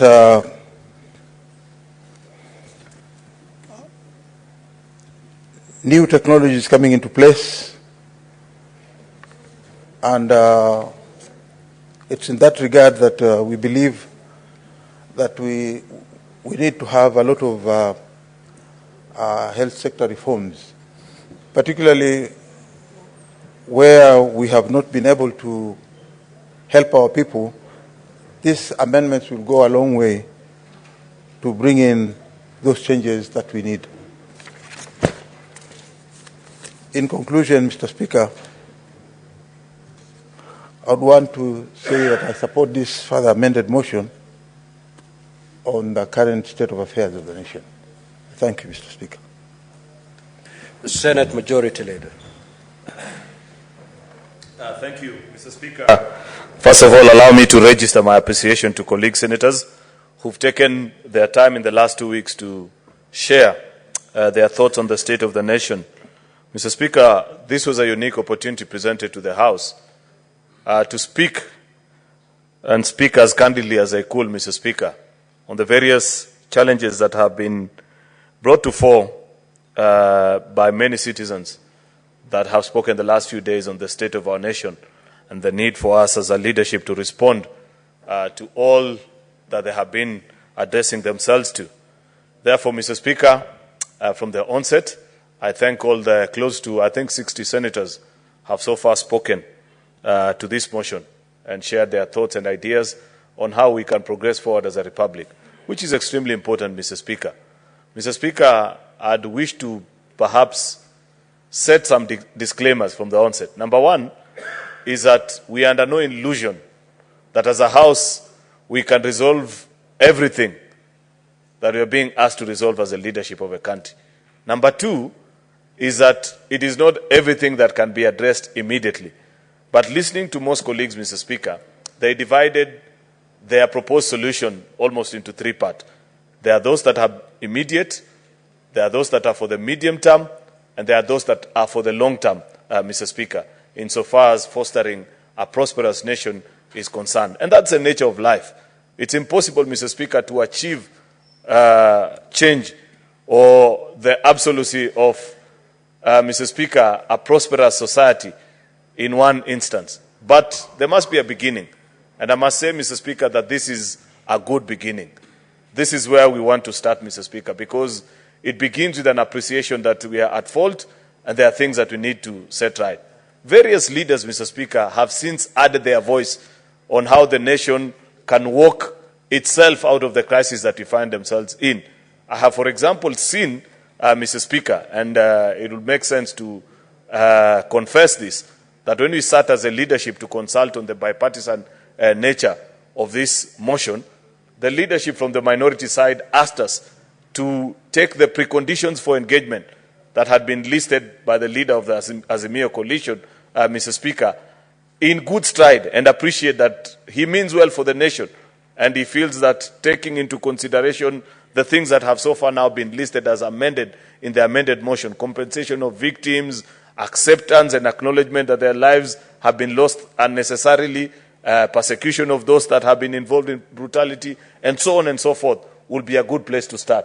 And I want to appreciate, Mr. Speaker, that that has made its way finally into the motion. Then subsequently, there are things that we'll have to do. And let nobody be under the illusion that it will be an easy journey, Mr. Speaker. If you have been involved in leadership, Mr. Speaker, I think, I'm not certain who spoke these words, but they said if you want to please everybody, don't get involved in leadership. Sell ice cream. That's the only job that you can do on earth, and everybody will be happy with you. But so long as you're in leadership, there are certain difficult decisions that sometimes you'll have to make, and not everybody will appreciate and celebrate you for. But the job has to be done. That job, Mr. Speaker, has befallen on us as 67 senators in this House, Mr. Speaker. We have a duty, and there's something that we can do, Mr. Speaker, to right the wrongs of the last 60 years in this republic. Mr. Speaker, we also appreciate and we know that on our own, first of all, being one of the unicameral units, of the bicameral units of Parliament in this House, Mr. Speaker, that we need our colleagues in the National Assembly to support us as well. Because the truth of the matter, much as when many of our colleagues were speaking, they may have cast aspersions and said certain things about the National Assembly, a legislation that has been passed by Senate alone is only good ink on paper. It cannot be law. Therefore, Mr. Speaker, the National Assembly remains to be an integral partner, Mr. Speaker, especially in resolving issues that we have been addressed and that we are aware that can only be solved through the legislative arm of government, Mr. Speaker. There are certain laws that we will need to change. There are things that we need to tighten, Mr. Speaker. There are laws that we need to amend. We will have to work with our colleagues from the National Assembly. Therefore, Mr. Speaker, if you follow what we have done, first of all, in the first part of the motion, Mr. Speaker, is the preconditions that I have spoken to. You know about the National Police Service acknowledging and apologizing for the deaths, Mr. Speaker. Mr. Speaker, there is issue of compensation for the peaceful protesters, those that were involved in the 2023 protests that were led by the Azimio coalition, and the 2024 protests, Mr. Speaker, that were led by other Kenyans. Mr. Speaker, there is need for compensation, and this is what the House is resolving this morning to call upon the national government to do. There is also the need for the National Police Service to extend amnesty, but I must be very clear about this. The amnesty is to the peaceful protesters, Mr. Speaker, not the criminals that have been breaking into people's businesses. If you've been arrested, you've been found with items that you looted out of someone's hard-earned sweat, Mr. Speaker, that's not the people that you are pleading the cause for, Mr. Speaker. We are very clear and particular that this is in regards to those that have been unlawfully detained, Mr. Speaker, or arrested and have court cases. We cannot direct the office of the Director of Public Prosecution, Mr. Speaker. That's why the language used is we are calling upon them in the spirit of, Mr. Speaker, setting a good climate for engagement as a country, Mr. Speaker, if they can consider.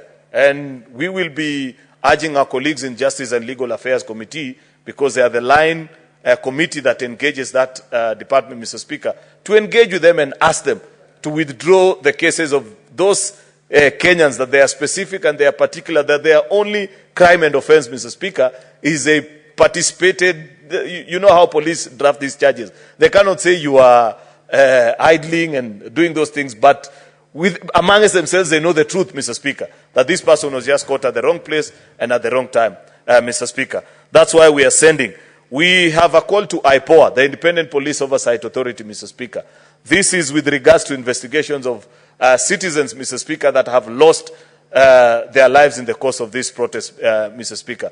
None other than the President has given a public commitment, Mr. Speaker, to urge that there be speedy investigations and conclusions of those cases so that Kenyans can know, Mr. Speaker, so that we are given a blow-by-blow account of Kenyan X, how they lost their life, and this is what happened, why, and so on and so forth, Mr. Speaker, so that the truth can be known with regards to these particular issues, Mr. Speaker. I mean, it's part of the de-escalation efforts, Mr. Speaker, so that citizens can feel that their colleagues who lost their life, this was not in vain, Mr. Speaker. We have further spoken, and this is later in the comments. There are police officers, Mr. Speaker, who have also lost their lives in the course of this protest. I was just informed this morning by the Senator for Nyeri that last week, during the protest in Karatina, there is a police woman, I think, who was attacked, and she later succumbed to injuries, and so many others across the country. There needs to be explanation and account of all these people, Mr. Speaker, so that the country can have closure, Mr. Speaker. Parliament, and this is extremely important, Mr. Speaker, we are being asked as Parliament to put in place guidelines on actualization of Article 37 of the Constitution with respect to how citizens can enjoy their right to picket without resulting in the loss of life or property. Mr. Speaker, how comes in other jurisdictions, other societies, people are able to picket and enjoy their right to protest, Mr. Speaker, without necessarily resulting in loss of life or property, Mr. Speaker? Is it that we cannot have peaceful protests in this country? None other than the High Court has asked Parliament, Mr. Speaker, that you need to enact legislation that gives life, Mr. Speaker, to the enjoyment of these freedoms. And it is not about curtailing the rights of anybody to protest, because that's the sense I get many times when we speak about this. It is just about the need to ensure that those who want to picket, those who want to protest, Mr. Speaker, are able to enjoy their rights unhinged, Mr. Speaker. It is also about ensuring that when we have protests, we don't have a ghost town like we had yesterday. There are other Kenyans, Mr. Speaker. We don't want to set a culture where people fight against the provisions of Article 37 because they imagine that every time somebody writes a letter and says they want to protest, it means that it interferes with their businesses, Mr. Speaker. That is our duty, and we cannot run away from that responsibility as Parliament, Mr. Speaker. We must provide the necessary legislation so that in the same way, Mr. Speaker, in other countries, for example, and this not necessarily must be the case, but I'm just citing an example, that if you go to other cities, Mr. Speaker, they have provided lanes or parks, Mr. Speaker, where people express their dissatisfaction, or ways in which this can be achieved. The truth of the matter, Mr. Speaker, is that this needs to be done. Members of the public, for example, those that had said they wanted to occupy Parliament, and I said this in my moving notes when I was speaking to this motion, Mr. Speaker, that if we had provided this legislation, Mr. Speaker, then it would have been possible for us at that particular time to hear from them and say, Parliament is an institution of the people of Kenya. If you want to petition this institution, if you want to engage, what is the process? How do you want to do it? Do you want the speakers to come and receive you? Do you want the leadership so that you come and present your petition?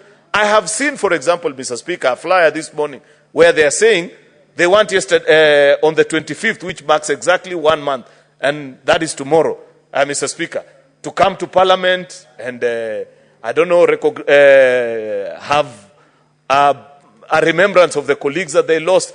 Mr. Speaker, the challenge that we have, though, and we must be candid with ourselves, is that the form and the nature that the protests have taken, Mr. Speaker, is that they have been infiltrated by people who have ulterior motives, Mr. Speaker, and are looking for an opportunity either to loot or do this or the other. Therefore, in the absence of either a leader or a team that takes responsibility and that provides the information and says, this is what we want to do on such and such a day, sometimes either police over-prepare, overreact, and we lose it all, Mr. Speaker. It will make more sense today, Mr. Speaker, if either your office or that of the leadership was to get this request written and said, this is what we want to do. And therefore, we all engage and say, let's be open and candid about ourselves. There is no harm, Mr. Speaker, in those people coming, laying the flowers the way they wish, and having an acknowledgement, Mr. Speaker, of what happened here on the 25th.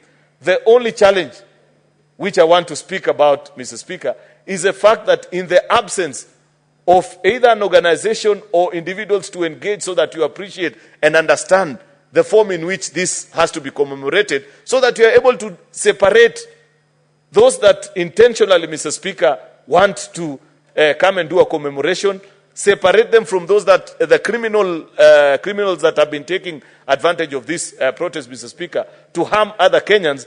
Then we are in a difficult situation. And this is a challenge that we continue to face as a country. And until we're able to resolve that question, Mr. Speaker, perhaps you need to provide guidance. It is my sincere hope that even in listening to the Senate this morning as we bring closure to this motion, Mr. Speaker, the organizers will be pleased to reach out to your office and that of your counterpart, the Speaker of the National Assembly, so that we can provide guidance and open the gates of this House. Let people come in. Let them even see the damage that was done, to appreciate that it is not that Parliament did not take a hit, Mr. Speaker, that in the absence of proper guidance on how to petition Parliament, then you have the kind of damage that was done here. That, Mr. Speaker, and there are many other things that come to mind when I think about what happened on the 25th, Mr. Speaker, and the lives that were lost, including protesters and criminals as well, Mr. Speaker. It is important for the record to point out, because I know that perhaps this hasn't been spoken about in length, but amongst, for example, anyway, Mr. Speaker, I don't want to take a lot of time on that particular topic because I see the yellow light is on. Allow me just in concluding, Mr. Speaker, to speak to what is it that we are asking of each of our committees.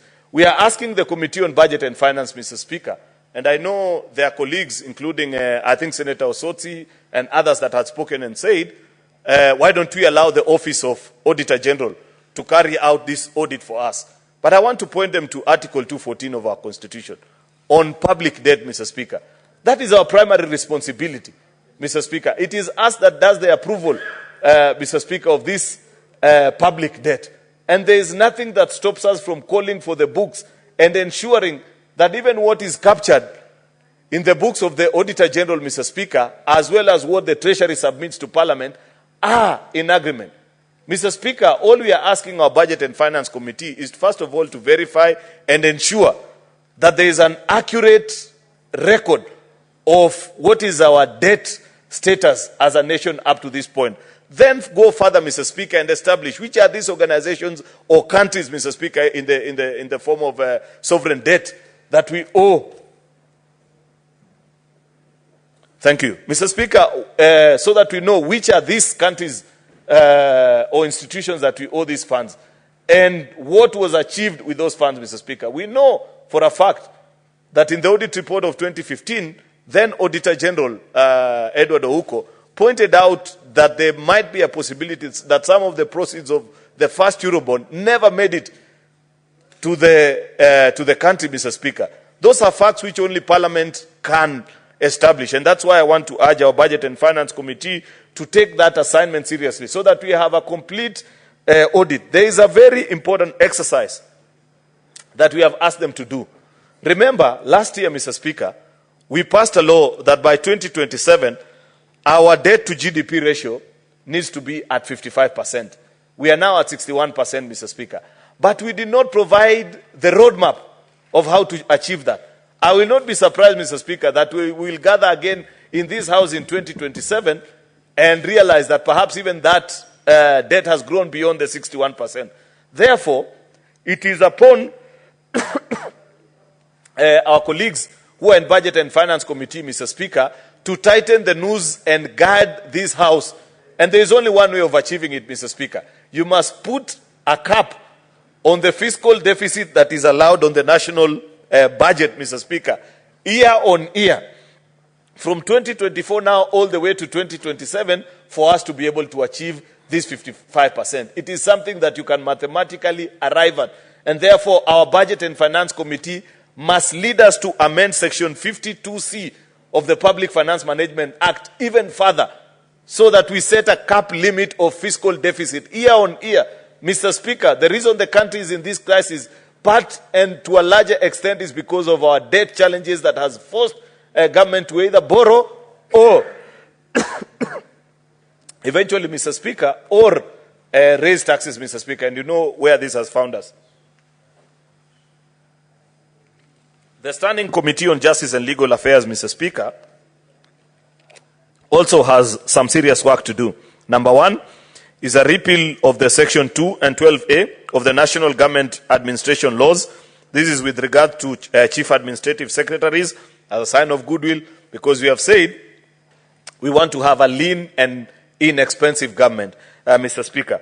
They also need to establish the legal mechanism, Mr. Speaker, for merger of parastatals and state agencies that perform duplicate functions with a view to achieving a lean government. You know, Mr. Speaker,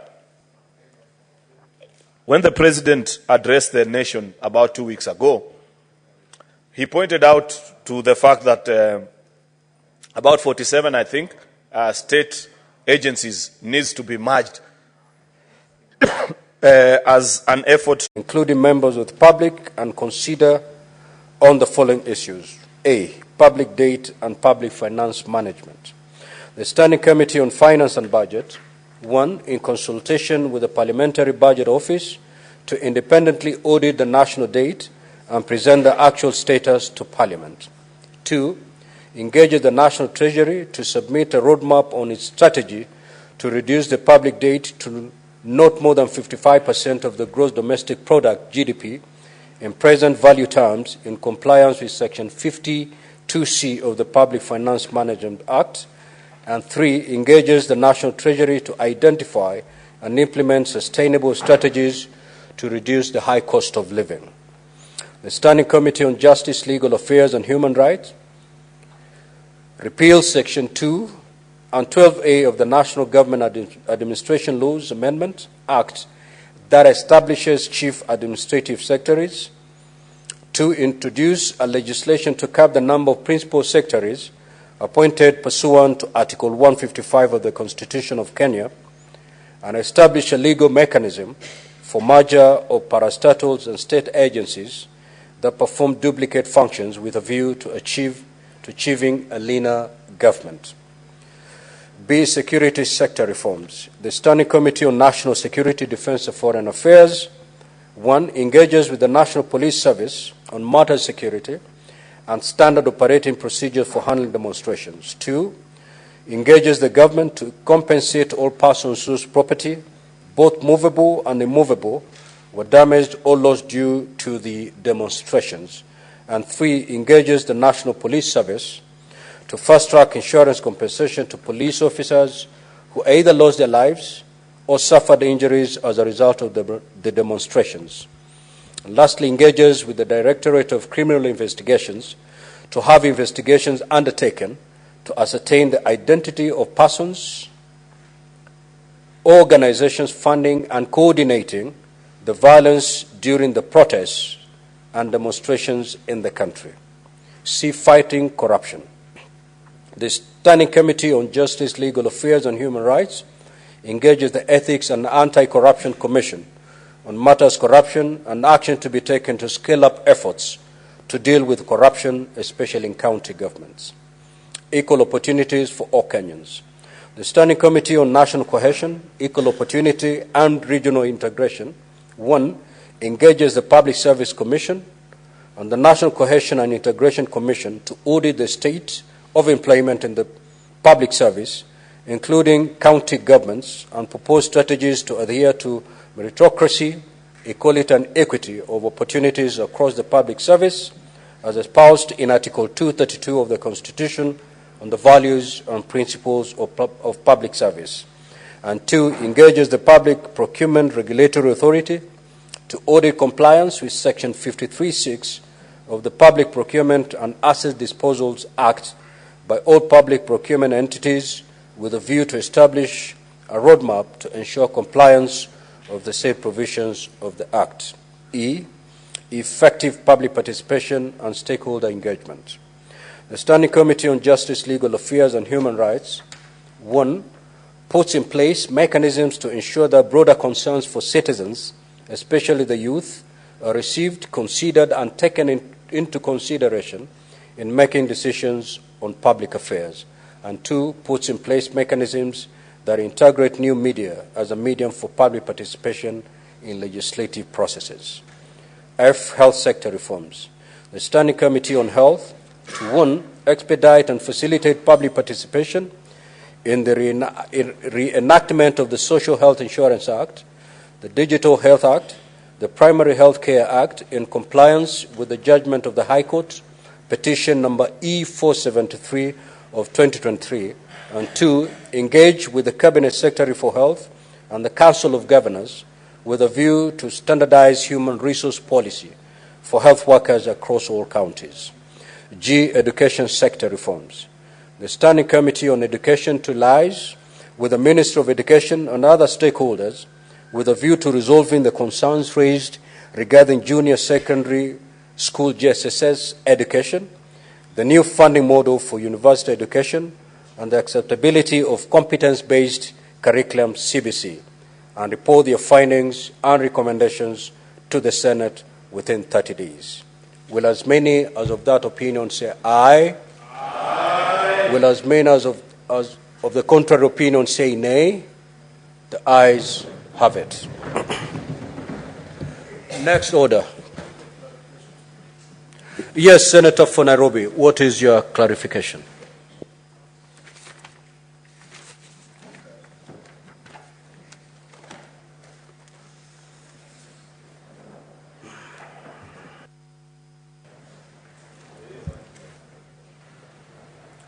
Thank you, Honorable Speaker.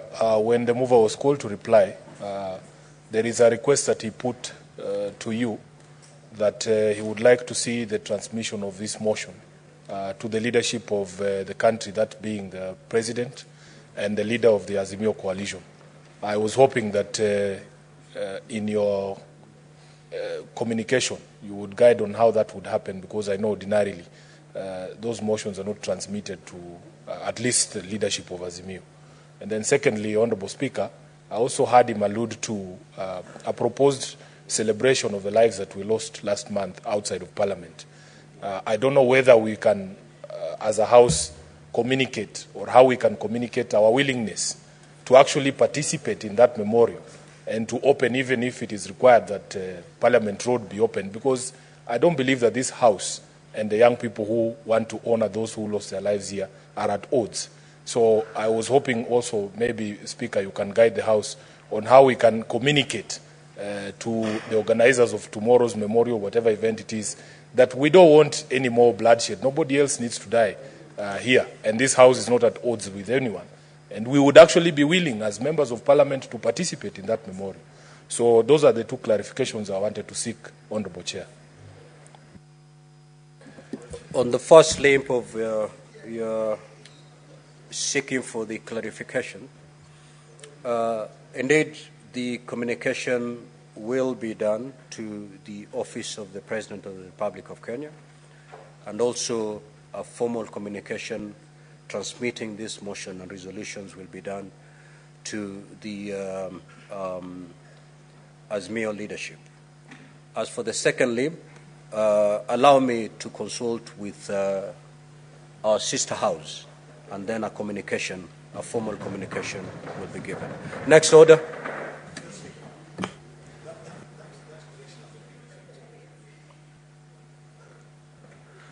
Yes, Senator for Kitui. Mr. Speaker, so that the final document that goes to the public is the correct document. Can we have that typo corrected? It has not been corrected. Clause 2. Clause 2. In fact, when I got there, yes, I went slow. Okay. I wanted to look at you so that you may know that in compliance. The majority leader is circulating a document that he should delete it. He has circulated a document that does not have that. No, the one that we've just voted on. Thank you, Speaker. Contains those. That correction. Thank you, the Speaker. Thank you. Next order, Clerk. Order number 9, motion, report of the Standing Committee on Health on the inquiry into the alleged irregularities in the procurement of long-lasting insecticide treated nets at the Kenya Medical Supplies Authority.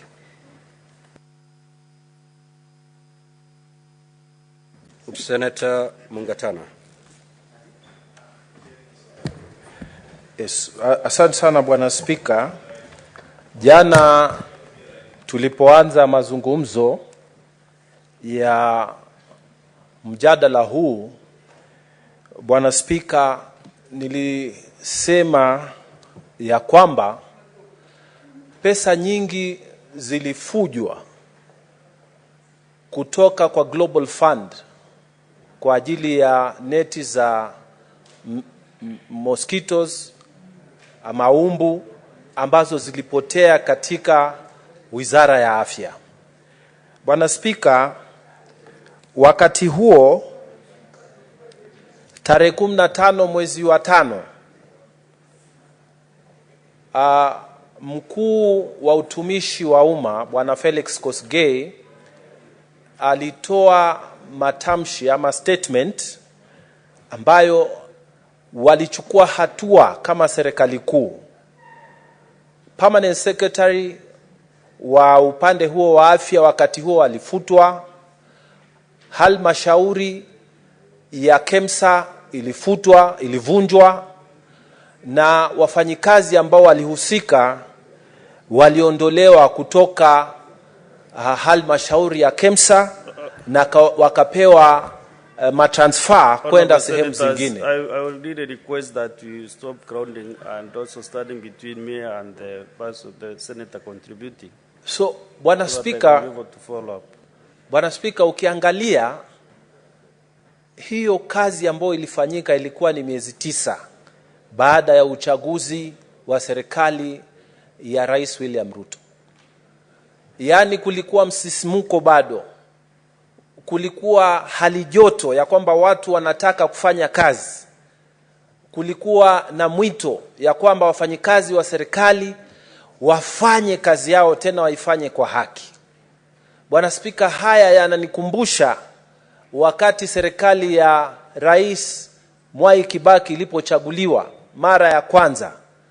Wananchi walikuwa wamejitolea kabisa ya kwamba kutakuwa mageuzi na usimamizi mpya wa pesa zetu. Na Bwana Spika, nakumbuka wakati huo hata polisi wakiitisha hongo barabarani, wananchi watukufu walikuwa wanashuka, wanakwenda wanamwambia polisi, hatutaki uchukue hongo kutoka kwa basi letu, waachilia basi letu, liko na makosa gani? Na wananchi walikuwa wamepata mgeuko mkubwa, msisimko mkubwa wakati huo tulipoingia serikalini mara ya kwanza ya muhula wa Rais Kibaki. Sasa huu muhula wa William Ruto, miezi hii 9, serikali bado ilikuwa na ule moto wa kugeuza maneno. Lakini juzi, Bwana Spika, miaka 2 baada ya sisi kuwa katika mamlaka, vijana wametokea nje barabarani na wamesema ya kwamba kuna ubadhilivu wa pesa, kuna utumizi mbaya wa pesa, kuna hali mbaya ya usimamizi wa pesa. Yaani kwa ufupi, lile joto ambalo tulikuwa nalo, ule mwito wa kufanya mageuzi, kusimamia mambo yetu sawa sawa na kutoa ubadhilifu wa pesa katika mifuko ya umma, Bwana Spika, tulikuwa tumeanza kuusahau. Kwa hivyo maombi yangu, Bwana Spika, ripoti hii imefuata action ambayo ilikuwa imechukuliwa na mkuu wa utumishi wa umma, na wajumbe wa Senate walikaa wakajadili na akaweka recommendation mpya kuhakikisha kwamba ile kazi ambayo ilikuwa imefanywa na mkuu wa utumishi wa umma iendelee zaidi, na hawa watu ambao walikuwa wamehusika na ubadhilifu wa pesa kule wapatiwe necessary punishment, Bwana Spika. Sasa mimi nasema hivi, Bwana Spika, nikiwa naunga mkono hii ripoti ya kwamba tumepewa kukumbushwa kama serikali ya kwamba wananchi watukufu wanataka usimamizi mzuri wa pesa za umma. Na sisi tusichukulie kwamba kuna mabaya mengine yalifanyika, lakini kuna point muhimu ambayo imewekwa katika maandamano haya vijana ambayo yalifanyika, kwamba tunataka kuona usimamizi mzuri wa fedha zetu. Bwana Spika, uzuri wa haya maandamano hayakusimama hapa. Walishuka katika kaunti zetu, wakaenda kwa magavana na wanasema tunataka usimamizi mzuri wa fedha zetu hata katika sehemu za gatuzi za nchi yetu.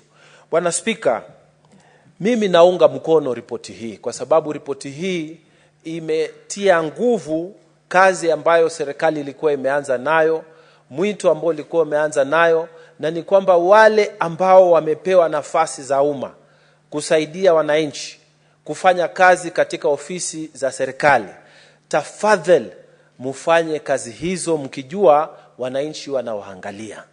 Na sasa sisi ambao tuko kwa siasa na hatuko kwa upande wa usimamizi wa umma, tunasema pia tumepata mwamko mpya.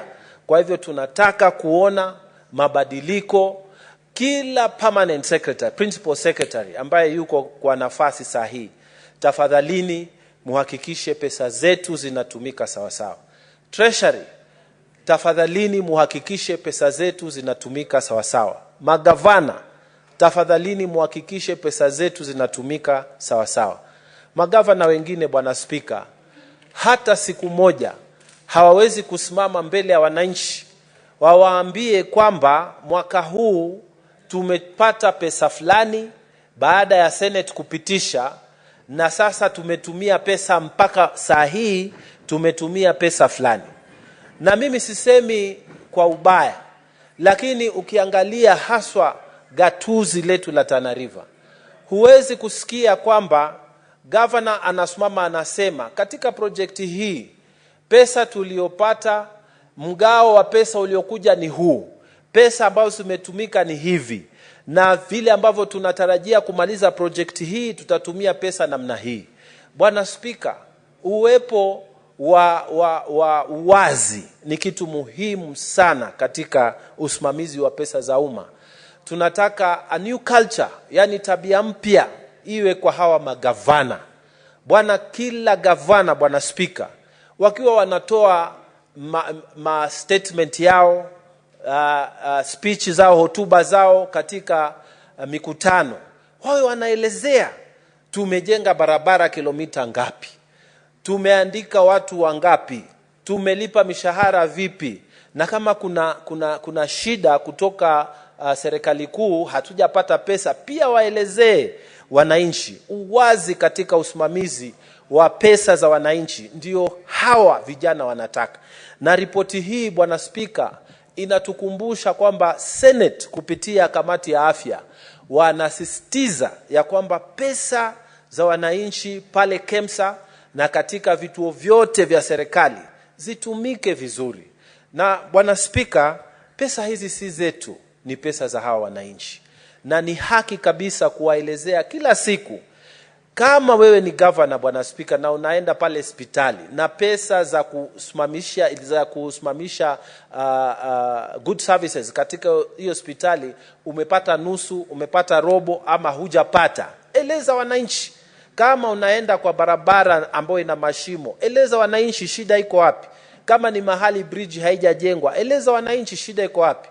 Kama ni mambo ya agriculture, mashamba hujafanya, eleza wananchi ni kwa nini. Wananchi wanataka kuona pesa zao zinafanya kazi vile ambavyo ulipigania hicho kiti, ukaingia ukasimama pale na ukasema utaunda serikali, utawasaidia wale wananchi. Magavana, tafadhali mueleze wananchi wenu vile hii pesa inatumika. Mara nyingi magavana siku nyingi wakisimama wanaongea siasa, wachieni senator, wachieni mama county, wachieni wajumbe. Nyinyi kama executive mimi ni tofauti. Usiwe mtu wa kuongea siasa tangu asubuhi mpaka jioni, lakini husemi ni pesa ngapi ambayo imekuja kwako, ni pesa ngapi ambao umetumia, na ni watu wangapi ambao kama wameharibu kazi umewafuta. Haya maneno wananchi wanataka kusikia kutoka kwa governor. Speech ya governor, Bwana Spika, lazima iwe tofauti na speech ya senator. Lazima iwe tofauti na speech ya wabunge, kwa sababu wale wanaweza kuongea mambo mengine general, lakini wewe ni lazima ukielezea wananchi, kwa sababu wewe ndio chief executive officer wa pale county. Na tunaomba sana a new thinking, a new way ya kufanya kazi katika hawa magavana iingie kwa sababu ya huu mwamko mpya, na ripoti hii inashindikiza ya kwamba ubadhilifu wa pesa sasa tunataka yawe ni mambo ya zamani, tuwe tunatumia hela zetu vizuri. Kwa hayo mengi, Bwana Spika, nataka kumshukuru chairman wa kamati ya health Bwana Mandago na timu yake yote, wamefanya kazi nzuri. Hii ripoti tunaiunga mkono. Asante Bwana Spika kwa kunipa nafasi hii ya kuongea. Asante sana. Asante sana Senator Watanaliva. Sasa tunaenda kwa Senator wa Makueni, Senator Manzo Daniel. Thank you, Mr. Speaker. Mr. Speaker, I want to contribute to this very important motion. Mr. Speaker, this was about supply of treated mosquito nets to Kenyatta National Hospital by KEMSA, and then there is the involvement of the Ministry of Health, the Global Fund, and the Treasury. Mr. Speaker, what happened, according to the report then, the tender which was awarded was cancelled, and Mr. Speaker, you know, malaria, HIV, among tuberculosis and such diseases are such deadly, and these are the diseases KEMSA is aided by grants from the Global Fund to make sure that people are safe and that people don't die unnecessarily out of malaria. Mr. Speaker, when the Global Fund saw that there was a delay out of a cancelled tender and procedurally, simply because of our political interest, Mr. Speaker, then they knew the patients of malaria or the spread of malaria was likely to be heightened. And Mr. Speaker, you are aware that in a hospital as huge as KNH, Kenyatta National Hospital, or any other big hospital, there is a possibility of if the mosquito nets are not available, of mosquitoes attacking the patients and even malaria disease spreading there. So that, Mr. Speaker, somebody who had gone to hospital without malaria, or somebody who had gone to be cured something else, ends coming out of hospital even more sick or fails now to be treated at home, Mr. Speaker. And therefore, the matter was very important to the public, and the Global Fund, the step it took was now to procure these nets and then give them to KEMSA to supply, of course, with money, with facilitation to do so. And therefore, KEMSA, which is a broker, a government broker for purchasing of drugs, failed to make profits, Mr. Speaker. And again, Mr. Speaker, it brought issues as to our own act of procurement at the disposal. And the committee has come up with several recommendations, including amendments of this particular act. But most importantly, Mr. Speaker, what we are looking at is integrity, Mr. Speaker. And integrity has really gone a long way to bring a lot of problems in this country. When there is no integrity, then the public lose trust with the government or with the government officers who are doing so. And Mr. Speaker, when you expect these particular people who have no integrity to be prosecuted, then the institutions are supposed to investigate and eventually prosecute, Mr. Speaker, can only do so with sufficient evidence, Mr. Speaker. The moment there is no evidence, or the evidence is there but it is not being produced, then institutions, they stall in their duties and they become ineffective, Mr. Speaker. And therefore, one of the ways of making sure corruption is curbed is by prosecuting those suspected to have committed corruption. But, Mr. Speaker, this is the biggest headache for the office of DPP.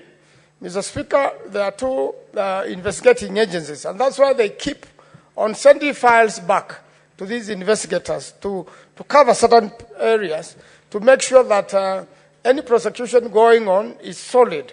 You are not just going to present a sham in court, knowing very well people suspected with corruption are going to be acquitted, Mr. Speaker. So what happened in this case, and why recommendations were made, Mr. Speaker, was to make sure that, important things like treated mosquito nets, to make sure that malaria does not kill people. And by the way, Mr. Speaker, malaria is one of the biggest killers, disease in the world. It's so serious if it is not well prevented, Mr. Speaker. Many people who get attacked by malaria take such a hard time, to recover. And without proper drugs and without proper prevention, Mr. Speaker, you put human life into danger. And it is this sort of scenario, weak laws or failure to apply law, weak institutions, interfered institutions, has caused a lot of frustrations to institutions themselves, to the prosecuting agencies, and eventually to Kenyans, Mr. Speaker. And has been part of the reason there has been a lot of impatience and people almost taking the law into their own hands or ending up in demonstrations and in scenarios like that. So, Mr. Speaker, the whole idea of the recommendation by Senate is to strengthen institutions through legal amendments and also by hiring people with integrity to make sure that when they implement their duty, even when the law has issues, they implement precisely. Mr. Speaker, when you look at the impact or import of cancelling a tender of this nature, it means there is likelihood of patients being in hospital without proper nets. And therefore, the funding agency decides the reason we are funding this particular prevention of a disease is to save lives. And therefore, it takes measures to intervene. And it decides to ignore the government institution, decides to ignore Ministry of Health, Treasury, KEMSA, goes on to the portal, to their own portal, procures and makes sure these nets are available, gives them to KEMSA and tell them, please rush them to Kenyatta Hospital to make sure that no one contracts malaria. And this has happened and repetitively into many other scenarios in the country where procurement, although we have a law, is weakened, by individuals without integrity in government offices, people we have given a job to take care of our resources, people we have given a job to take care of lives of Kenyans who end up politicizing the issue and making sure that nothing happens eventually. For that matter, Mr. Speaker, we want to support the recommendations by this House. Mr. Speaker, this House has done its level best in every aspect to make sure that devolution works, that the devolved functions like health, Mr. Speaker, work, and that people are accountable. And accountability, Mr. Speaker, has been a big failure in our times. And that's why you are finding there's an expectation from the youths of this country, from citizens of Kenya, that there should be accountability with the people we put into office, with the people who have been employed. Mr. Speaker, recently, KEMSA, one of the recommendations which came in this was that whoever is the CEO of an institution must not act for too long, and that wherever there is a vacant, because when you have an active CEO, Mr. Speaker, they have, they don't have full responsibility on what they are supposed to do, and they may not fully account. And therefore, one of the recommendations which Senate made was no one should act for too long. Mr. Speaker, in this country, we have history of people acting for 2 years. In fact, we had one case where somebody acted for 7 years. Mr. Speaker, you act beyond your contract. It is renewed and you are still acting. So one of the recommendations is that people should, the longest they should ever act is between 1 month and 6 months. This recommendation Senate has come with, so that the necessary is done. Somebody may resign from office or may pass on in office, or their contract should come to an end. Then the public service should make sure that interviews are done and somebody of integrity is picked to deal with an institution like that. Recently, KEMSA interviews were done. And the person who led in those interviews, Dr. Mulwa, was not appointed, Mr. Speaker, contrary to the expectation of many people who thought he was doing a good job while acting as a CEO of KEMSA. He's a qualified doctor, was one time a CEO of Makueni, and was now working with the Ministry of Health when he was asked to act and was doing his level best to streamline KEMSA. Now he has not been appointed, Mr. Speaker. There were all manner of rumors why you are number one and you are not picked. In fact, you should be given justification why you have not been picked, yet you are the one who has won the interview and you are the most qualified. Why will somebody else who is less qualified be picked instead of you. Of course, Mr. Speaker, politics come to play, negotiations and many other things, of course, regional balancing, which didn't apply in this case of KEMSA. And unfortunately, Dr. Mulwa has lost this particular opportunity to serve Kenyans. We still wish he will continue to apply into many other departments in health where he specializes and could serve Kenyans. But this was one of the big issues in KEMSA, the procurement of the nets. We had big problems, Mr. Speaker, when it came to the COVID times, procurement of masks and all those things, Mr. Speaker, procurement of drugs in the country. Mr. Speaker, right now, many counties don't have drugs, partly because they don't have,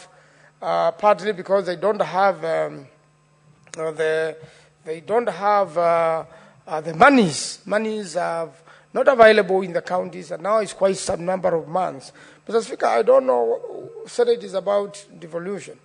I don't know what we are going to do in future to make sure that counties receive their money on time. Because if they don't, they have to pay salaries, they have to pay plenty bills, when there are delays, then it becomes more expensive to run the county and to achieve less, Mr. Speaker. And therefore, I want to support the committee on its work and its recommendations. And say there were recommendations to the Cabinet Secretary of ICT to make sure that everything flows smoothly. There were recommendations to the Board of KEMSA. There were recommendations to the Cabinet Secretary in terms of National Treasury. There were recommendations, Mr. Speaker, dealing with the Office of the Prime Cabinet Secretary, who was to review, the structure of making sure that the intergovernmental relations flow quickly. Because you can see you have several ministries involved in one procurement, Mr. Speaker, and that could delay a lot of things. And then the Cabinet Secretary, Minister of Health, all this done, Mr. Speaker. And therefore, Mr. Speaker, it is important that we just don't debate here, make reports, and the recommendations are not implemented. I'm really looking forward to the implementation of this to make sure that procurement for health facilities, for medicine to the counties, procurement for mosquito nets and anything else related to health, Mr. Speaker, which is devolved, is done and serves the nation. I thank you, Mr. Speaker. I support.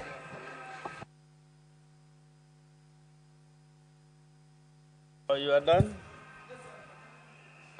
On my screen, I have 3 senators, Senator Ososi, Senator Onyonka, Richard, Senator Sifuna, Edwin, and I don't think any of them is around. Therefore, having no other senator interested to contribute to this motion, then I call upon the mover to reply. The mover, Senator Mariam.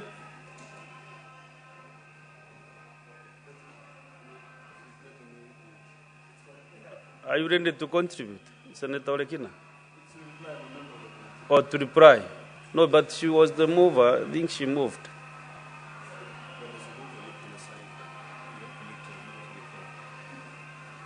But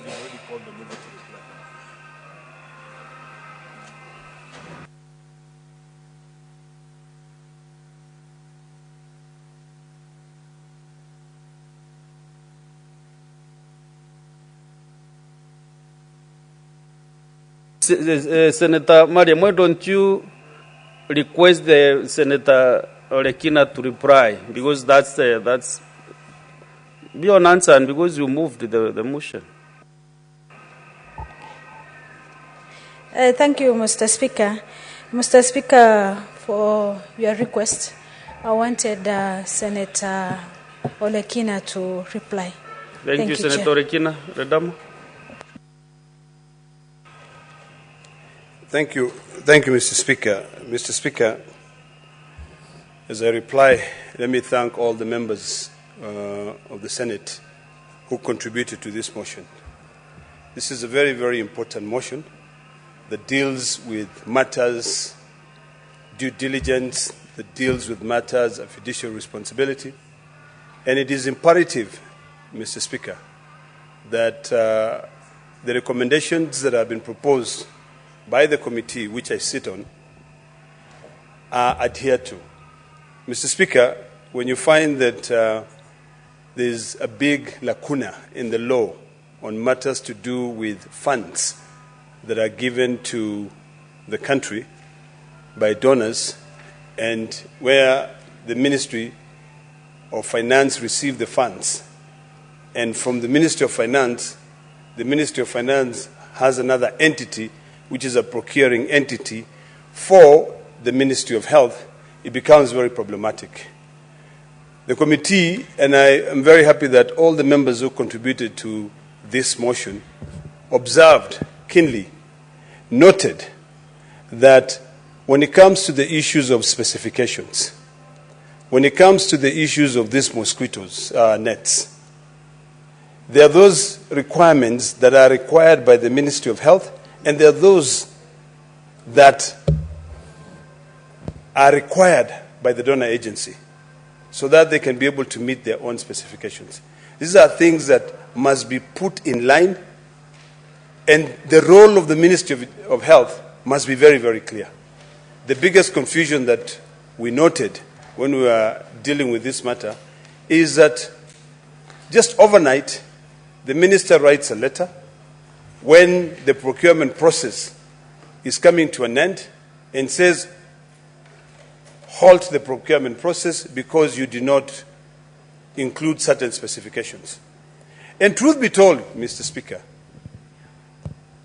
what we observe is that there was an interest by very strong people in this country, one who is on the right, the other one who is on the left, wanting to make sure that their companies are the ones that are awarded these contracts.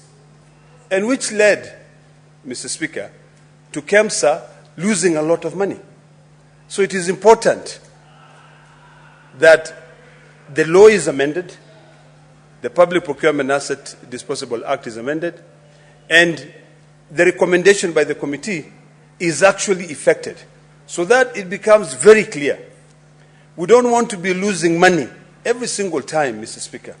When you have an agency that has been given money to be able to procure certain services, in this case now, like now the mosquito nets, and that agency is supposed to make some money out of it, a commission, but it ends up losing because the agency that has given this money as a grant has set very stringent measures, and for them to be able to qualify, they have to follow directly. And if they fail, then in this case, that agency ends up just carrying out its own direct procurement. So it is imperative. So I thank all the members, and I hope that this would be one of those motions or other reports that will be taken seriously, and the ministry and this Senate, and particularly the committee that I sit in, brings in the recommendations, the amendments, so that whatever has been agreed on can be able to be implemented. Thank you, Mr. Speaker. I beg to reply. Okay, thank you, Senator Orekina. Therefore, I was trying to assert in the quorum to put the question, but since we have no requisite quorum, but still, it's now in our standing orders that we should always ascertain whether you have quorum before.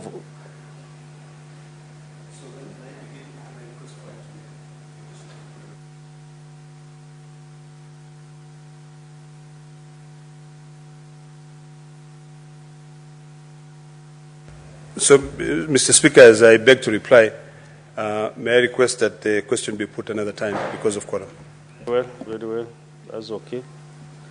So the question will be put, we defer the putting of the question maybe to the next sitting or some other time. Next order. Order number 10, motion, report of the Standing Committee on Land, Environment and Natural Resources on a petition to the Senate by residents of Siany area, Nyamira County, regarding destruction of 41 hectares of Siany wetland in LR number North Mugirango, Magwagwa 403. Chairperson, Standing Committee on Land, Environment and Natural Resources. Is he present? We defer that order. Next order. Order number 11, motion, report of the Select Committee on County Public Investments and Special Funds on its consideration of the audit reports of the water service providers for the year ended 30th June 2019, 30th June 2020, and 30th June 2021. Chairperson, Committee on County Public Investments and Special Funds.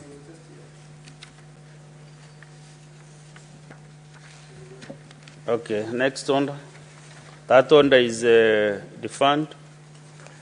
Order number 12, motion, report of the Select Committee on County Public Accounts on its consideration of the reports of the Auditor General on the financial statements of Tharaka Nithi, Homa Bay, Kakamega, Kirinyaga, Makueni, Meru, Bomet, Muranga, Nandi, Nyamira, Nyeri, Siaya, Vihiga, Wajir, and Samburu County Executives for the financial year 2019-2020. Chairperson, County Public Accounts Committee. Not in, so the motion is defunct. Order number 13, reports of the Select Committee on... Clerk, approach the chair for short.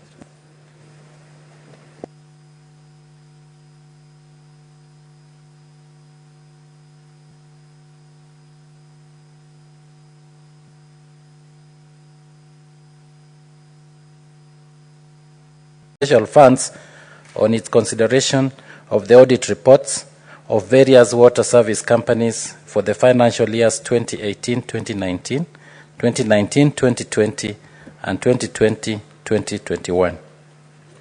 Chairperson, Committee on County Public Investments and Special Funds. The motion is defunct.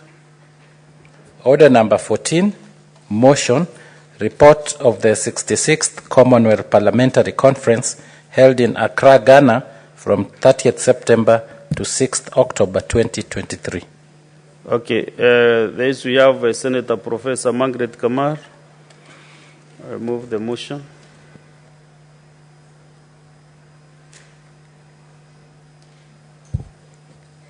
Thank you, Mr. Speaker. I stand to move the motion that the Senate notes the report of the 66th Commonwealth Parliamentary Conference held in Accra, Ghana from the 30th September to 30th October 2023, laid on the table to the 6th of October 2023, laid on the table of the Senate on Wednesday, 14th February 2024. Mr. Speaker, sir, the 66th Commonwealth Parliamentary Conference took place from the 30th of September to the 6th of October 2023 in Accra, Ghana, under the theme, the Commonwealth Charter, 10 years on, values and principles for parliaments to uphold.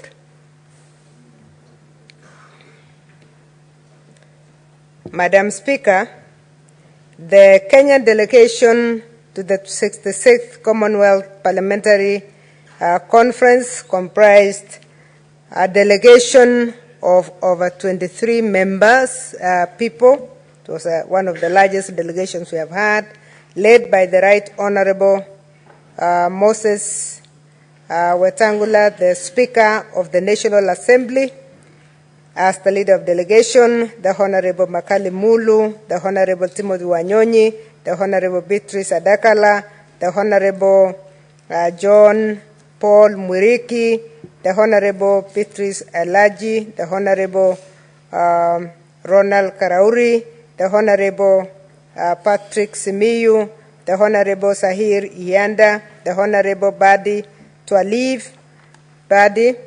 And from the Senate, three of us, Madam Speaker, myself leading the delegation on this side of Senator Munyihaji Faki Mohammed and Senator Wahome Wamatinga. The clerks were led by the Clerk of the National Assembly, Mr. Samuel Joroke. During the conference, Madam Speaker, members of the Kenyan delegation were actively involved in the deliberations, speaking at meetings of the Commonwealth parliamentarians, the African regional meeting, and our leader of delegation, the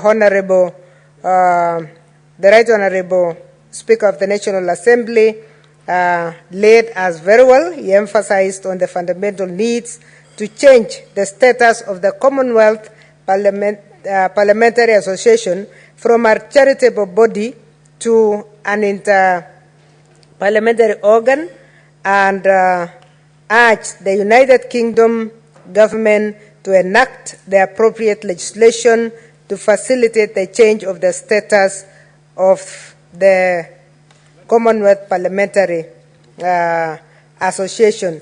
This was a major proposal, Madam Speaker, because after the many years of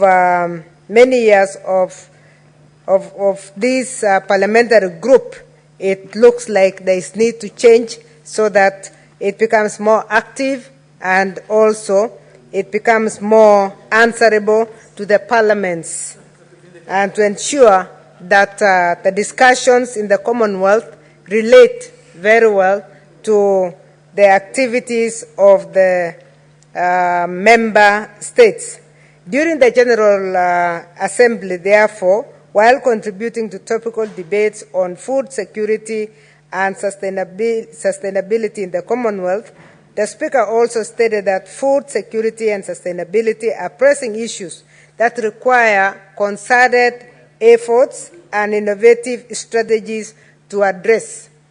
Madam Speaker, the Commonwealth, since it brings together those who were colonized and their colonizer, the United Kingdom, some of the issues that are more pressing in the Commonwealth countries are not as pressing for the United Kingdom. And this was raised in several sessions by different speakers, and our speaker brought in the issue of shared common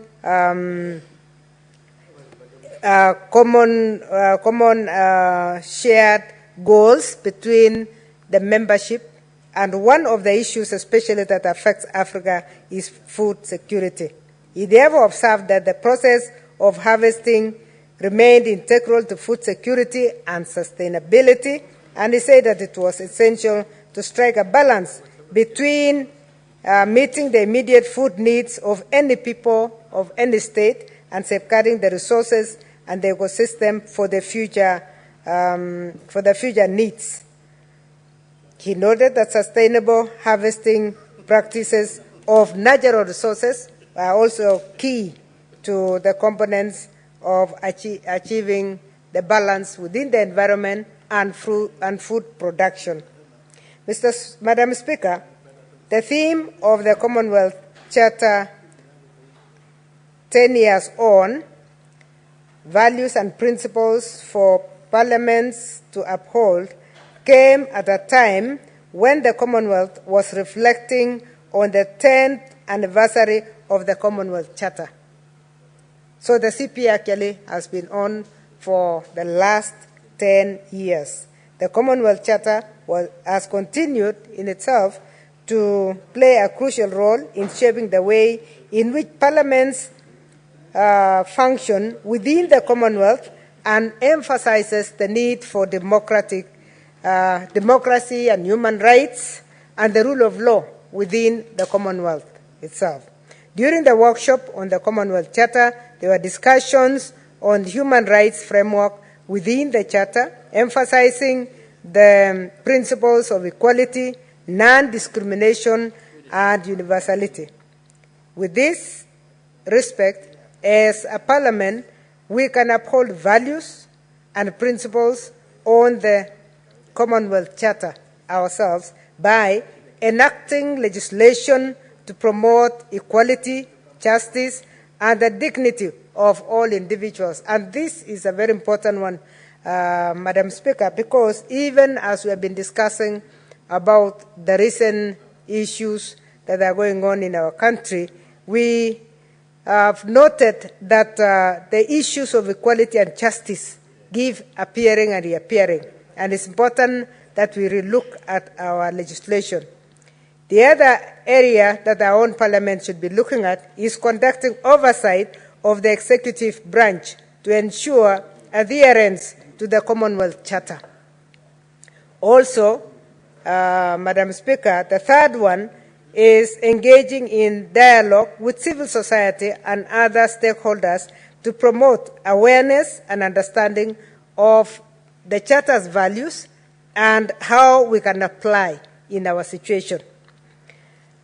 Madam Speaker, other workshops were held also under different themes in the sidelines of the 66th Commonwealth Parliamentary Conference, which included a workshop on the threat of terrorism to statehood. The role of Parliament was discussed. This workshop provided a platform for in-depth discussions and knowledge sharing among panelists and participants, with the ultimate goal of enhancing the capacity of participants in effectively addressing the threat of terrorism to statehood while upholding democratic values and principles. This was a very, very important workshop, especially when it came to members of the Commonwealth from the African continent, where terrorism has been a real threat to nationhood and statehood, and has disrupted, in fact, democracy to some extent. The second workshop, Madam Speaker, was a workshop on gender quotas in Parliament, an issue that touches us to the core in this country. And the issue was, gender quotas in Parliament, are they a means to an end? The workshop provided a platform where panelists and participants explored the multifaceted nature of gender quotas in parliamentary representation, recognizing their potential to address gender disparities in politics, while also acknowledging the challenges and the importance of a broader, more inclusive approach to promoting gender equality in governance. As I said, this is still an issue in our own parliaments. We know that we know the importance of the quota. It is stated in our constitution, but it's time we looked at other approaches of implementing it, because that is extremely important for nation building. The third workshop, Madam Speaker, was a workshop on roundtable on the role of the Commonwealth in international security and peace building. One of the key matters in the Commonwealth Association is Commonwealth Parliamentary Association is peace building and security. The workshop provided a platform for young leaders in particular. This was for youth. It was a youth roundtable, and it provided a platform for the young leaders and stakeholders to engage in discussions related to global security and peace efforts, with a specific focus on the Commonwealth's role. Participants exchanged ideas, shared experiences, with a view to contribute to the broader conversation on global security and peace efforts, as well as the Commonwealth's part in promoting these goals. It was a very vibrant group, and they gave us a wonderful report in the plenary. Madam Speaker, the fourth workshop was a workshop on environmental approaches in tackling energy poverty. This workshop provided a platform for panelists and participants to discuss and explore various strategies and solutions for addressing the challenge of energy poverty, while also promoting sustainable and environmentally friendly practices. Madam Speaker, I was a member of this panel, and I have added that tackling energy poverty is a combined effort from the government and its citizens, because we know that environmental conservation cannot be done by government alone. It must be done by the public. As we are talking, Madam Speaker, we know that communities that live next to forests are the chief conservators of those forests. Before government comes in, it is actually normally the community that comes in. So we really looked at how energy poverty can be married to the practices, both agricultural practices and environmental practices by communities that live around forests. I further stated in that meeting that the major challenge to tackling energy poverty has been the challenge of communities in rural areas to transition from fossil fuel to clean energy, as charcoal continues to be a cheaper option. And again, we need to ask ourselves, and I pointed out some of the solutions that have been initiated to contain energy poverty in Kenya, which includes the rural electrification that has taken place over many years in Kenya, diversification of electricity sources also, which includes wind, the wind farm that we have in Turkana, and also in Ngong Hills, creation of national energy policies, compulsory use of solar for water heating in cities, including Nairobi. These policies go a long way in ensuring that we have enough energy, because energy poverty really is a disaster. If people don't have enough energy for their normal daily food cooking and whatever, it becomes a major problem. The second last workshop was a workshop on the 20 years of the Latimer House principles on separation of powers. And the question was, is the separation of powers really working?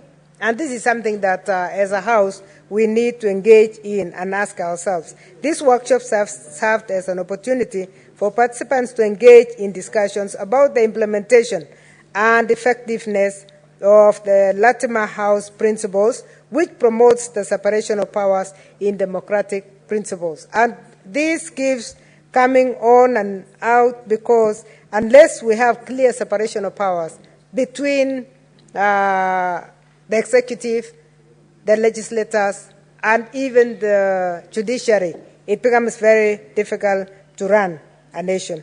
The last workshop, Madam Speaker, was on e-parliament, an effective mechanism of intersectional diversity and equitable public engagement. This workshop provided a platform for discussions and valuable insights on how digital and online parliamentary mechanisms have helped promote diversity, inclusivity, and public participation. And of course, when you talk of this, we are, as a Senate, we have enjoyed this by having what we call the hybrid system, where we allow virtual participation in Parliament. And this was really encouraged. Other meetings also took place on the sidelines of the 66th CPA, which included meeting of the Commonwealth women parliamentarians, and again in the women's meeting, which the women members of the delegation participated, we did discuss about the quotas as a precursor to the main workshop, the quotas in Parliament, quotas in the executive, gender quotas, that is. And that came out very clearly that we still need to have more strategies that will help to take us to that goal. We also had Commonwealth Parliamentarians with Disabilities Network and the inaugural Emilia Lefaka lecture. Madam Speaker, the delegation finally was very, very grateful that the Speaker allowed us to participate in this. The delegation, which comprised the two houses, were grateful, and we are grateful, the three of us, with our clerks, are extremely grateful that the Speaker allowed us to by facilitating our travel to the Commonwealth Parliamentary Association, and we are grateful also to the clerks for the great work that they did between the many workshops and the reports that they were able to compile for us as members. Madam Speaker, with these remarks, I beg to move and request Senator Faki Mohammed to second. Thank you, Senator. Senator Faki Mohammed. Asante Speaker kwa kunipa fursa hii kuunga mkono ripoti maalumu ya ujumbe wa bunge la Senate katika kikao cha 66 cha mkutano wa Commonwealth mjini Accra, Ghana. Mheshimiwa Speaker, jumuiya ya Commonwealth ni moja katika jumuiya katika ulimwengu ambazo zimestawi kwa muda mrefu, na hizi zimeweza kujumuisha zile nchi ambazo zilitawaliwa na Muingereza wakati wa ukoloni. Mheshimiwa Speaker, kama alivyotangulia kusema Senator Kamar, ni kwamba ujumbe huu uliongozwa na Mheshimiwa Speaker wa Bunge la Kitaifa, Senator Moses Masika Wetangula, na katika upande wa Senate kiongozi wetu wa ujumbe alikuwa ni Senator Kamar, Professor Kamar, pamoja na Senator Matinga, ambao wote tulihudhuria na tukashiriki pakubwa katika kuhudhuria vikao pamoja na mijadala tofauti ambayo iliendelea katika mkutano huo. Mheshimiwa Speaker, ripoti ni nzuri sana, imetoa kwa ufasaha zaidi yale mambo ambayo yajadiliwa katika mkutano huo na zile nususi ambazo zilihusika katika mkutano huo. Mheshimiwa Speaker, la msingi ni kwamba maazimio haya ambayo yamezungumziwa katika ripoti hii yote yalikubaliwa pamoja na zile jumbe nyingine zote ambazo zilihudhuria mkutano huo. Mheshimiwa Speaker, jambo ambalo ningependa kugusia ni kwamba kulikuwa na moja ya zile mijadala kuhusiana na ugaidi kama tishio kwa nchi. Na Mheshimiwa Speaker, swala hili ni muhimu sana kwa sababu hapa Kenya tumeweza kupigwa mara kwa mara na makundi ya kigaidi. Kwa mfano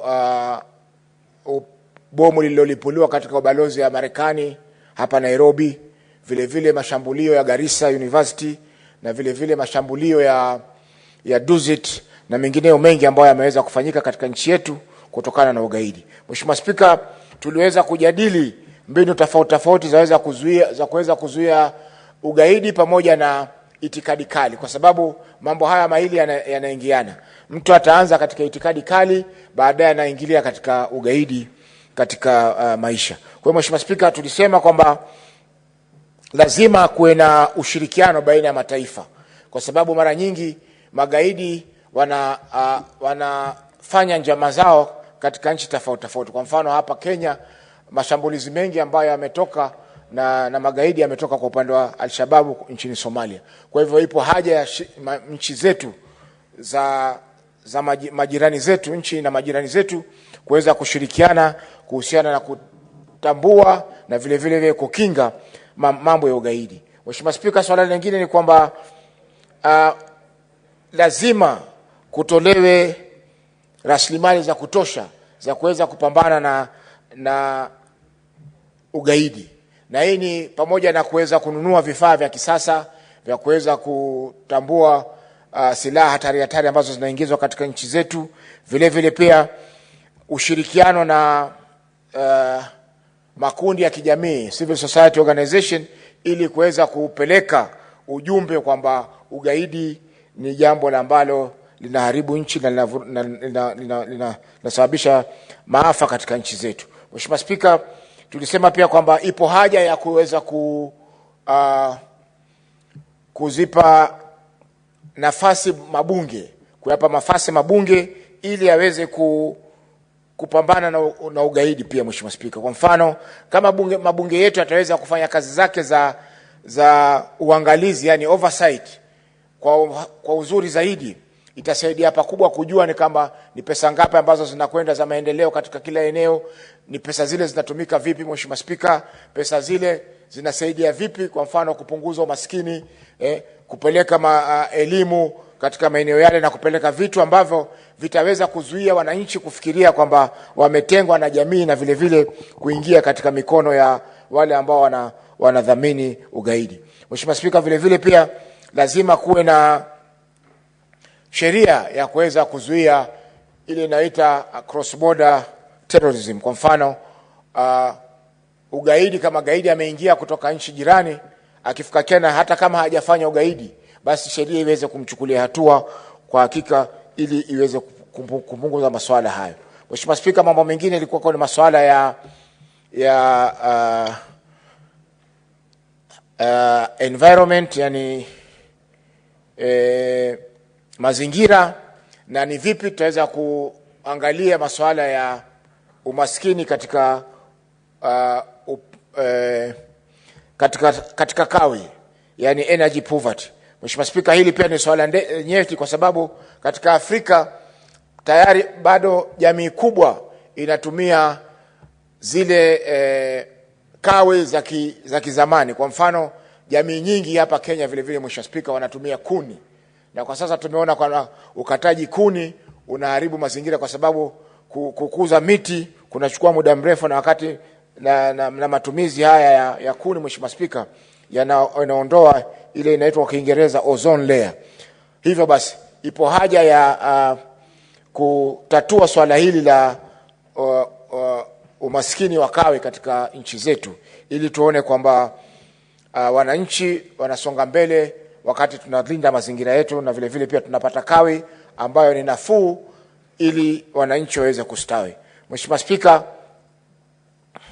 masuala pia ya haki za binadamu ambayo ni nyeti sana katika nchi zetu pia yalizungumziwa, na hii iko katika kikundi nambari 6 katika vile majopo ambayo yalizungumziwa katika masuala hayo. Mheshimiwa Spika, vile vile masuala ya e-parliaments, yani parliament ya kisasa, Mheshimiwa Spika, ilizungumziwa pia hususan wakati wa COVID. Mheshimiwa Spika, hapa nchini kwetu, Mheshimiwa Spika, bunge hili la Senate lilikaa vikao vingi sana, Mheshimiwa Spika, wakati kitukimia ile tunaita virtual sitting, na kamati pia ziliweza kufanya kazi kubwa wakati wa janga la COVID, wakati walipokuwa wanafanya mikutano ya online, ili kuhakikisha kwamba kazi ya bunge zinaendelea kufanyika bila shida zozote. Mheshimiwa Spika, vile vile pia wakati wa COVID tuliweza kufanya mikutano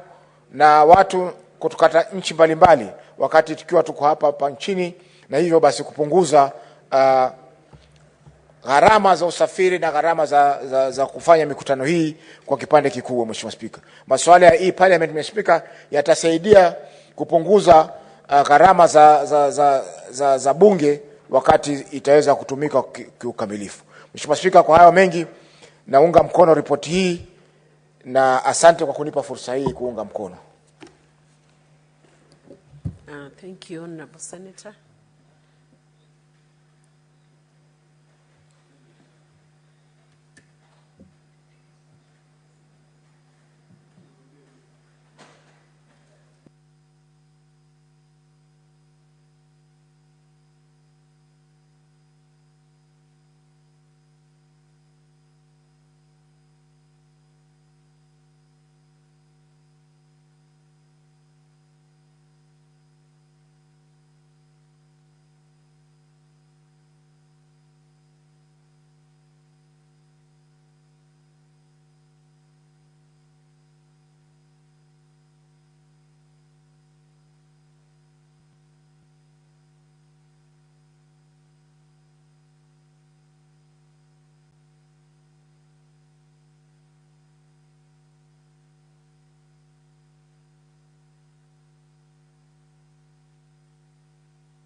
Honorable Senators, I now propose the question that the Senate notes the report of the 66th Commonwealth Parliamentary Conference held in Accra, Ghana from 30th September to 6th October 2023, laid on the table of the Senate on 15th February 2024.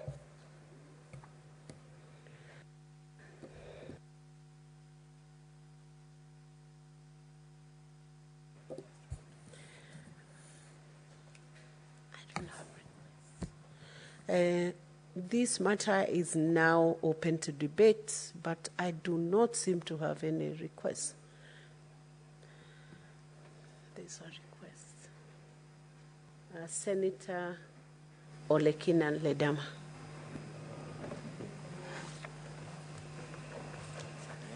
Thank you, Madam Speaker. Madam Speaker, let me begin by appreciating my two colleagues, the good Professor Kamar and Senator Faki from the Coast, who were among the members who represented the Senate. Madam Speaker, I always consider these as talk shows, especially when we go to a forum which is organized by a charity. And I'm glad that even though I don't agree with him in most of his contributions, the Speaker of the National Assembly proposed something which is very, very important. This tie that we have with the Commonwealth for over 10 years, it is about time that we either decide to completely delink and we just leave as independent bodies. But because it is important for the British to maintain this society, for them to be reminded and for us to be reminded for generations to come that we were colonized by the British, I think I agree with the observations made by my nemesis, really, just in thoughts, the Speaker of the National Assembly, that it's about time that the British Parliament pass legislations to be able to convert this body from just a charity association or a forum where parliaments interact to an interparliamentary body with structures and functions. Because the things that these distinguished and honorable members discussed are things which are important, and we can learn from each other. Things to do with food security. I'm happy that they noted the big challenge that we have in Africa.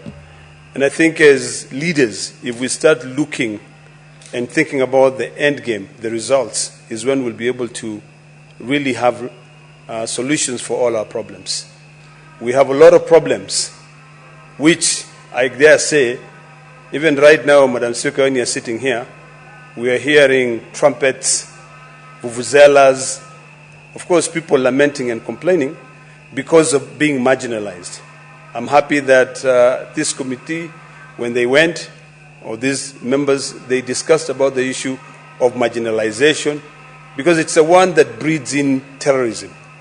All these challenges that we are having now are at least essentially being led by a problem of not getting anything to eat.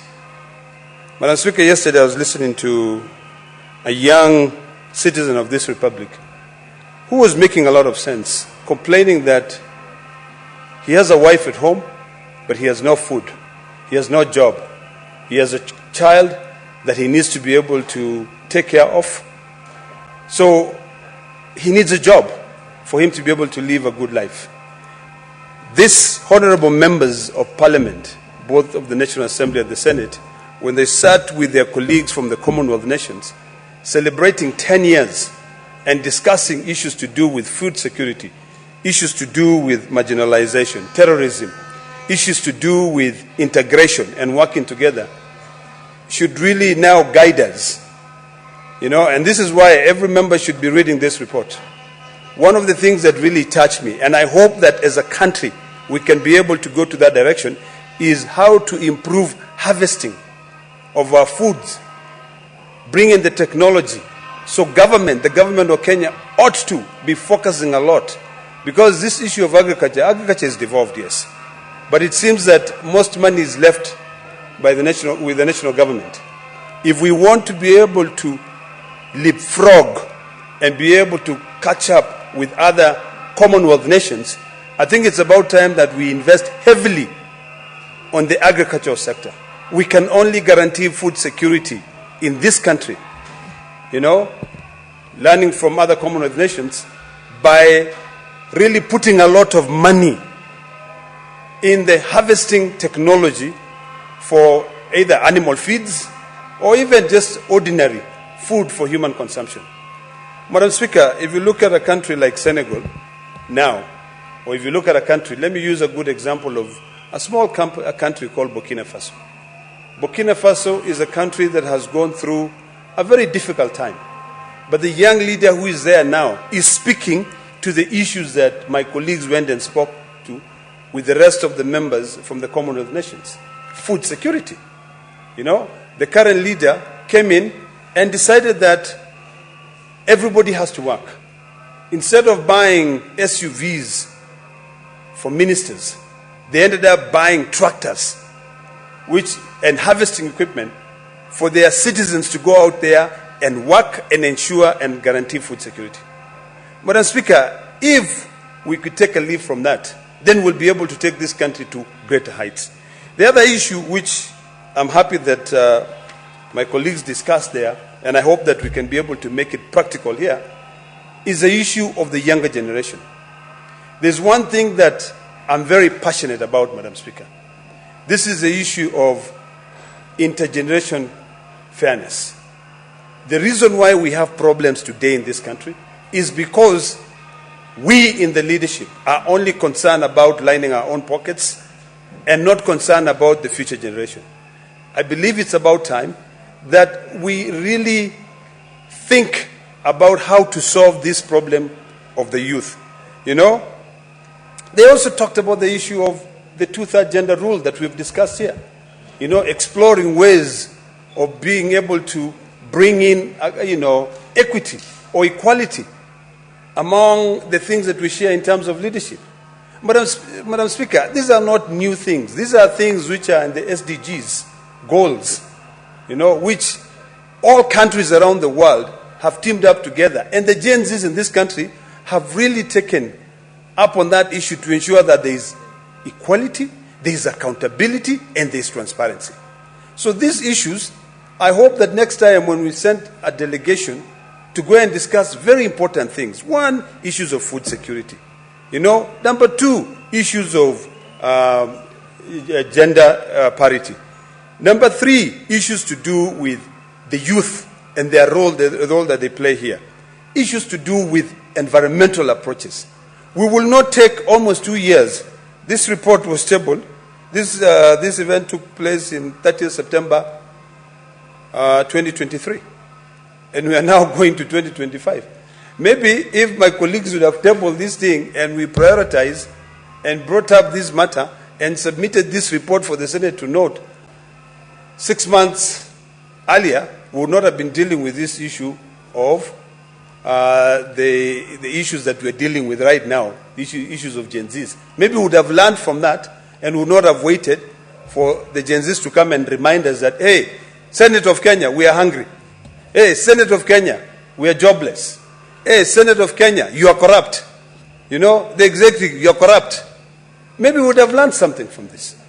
So since we spend money to be able to go to these forums, we might as well take in what they bring in so that we can be able to learn from it. So, as I conclude, I appreciate the good Professor Kamar and Senator Faki, and I look forward to the announcement at 2 p.m. by State House to see whether it will bring some sense of sobriety and maybe give us an avenue to be able to move forward and take into consideration and listen to what the Gen Zs are saying. If we don't listen, they will force us to listen, or they will chase us out of this country. Thank you, Madam Speaker. Thank you, Senator. Senator Wahome Wamatinga. Thank you very much, Madam Speaker.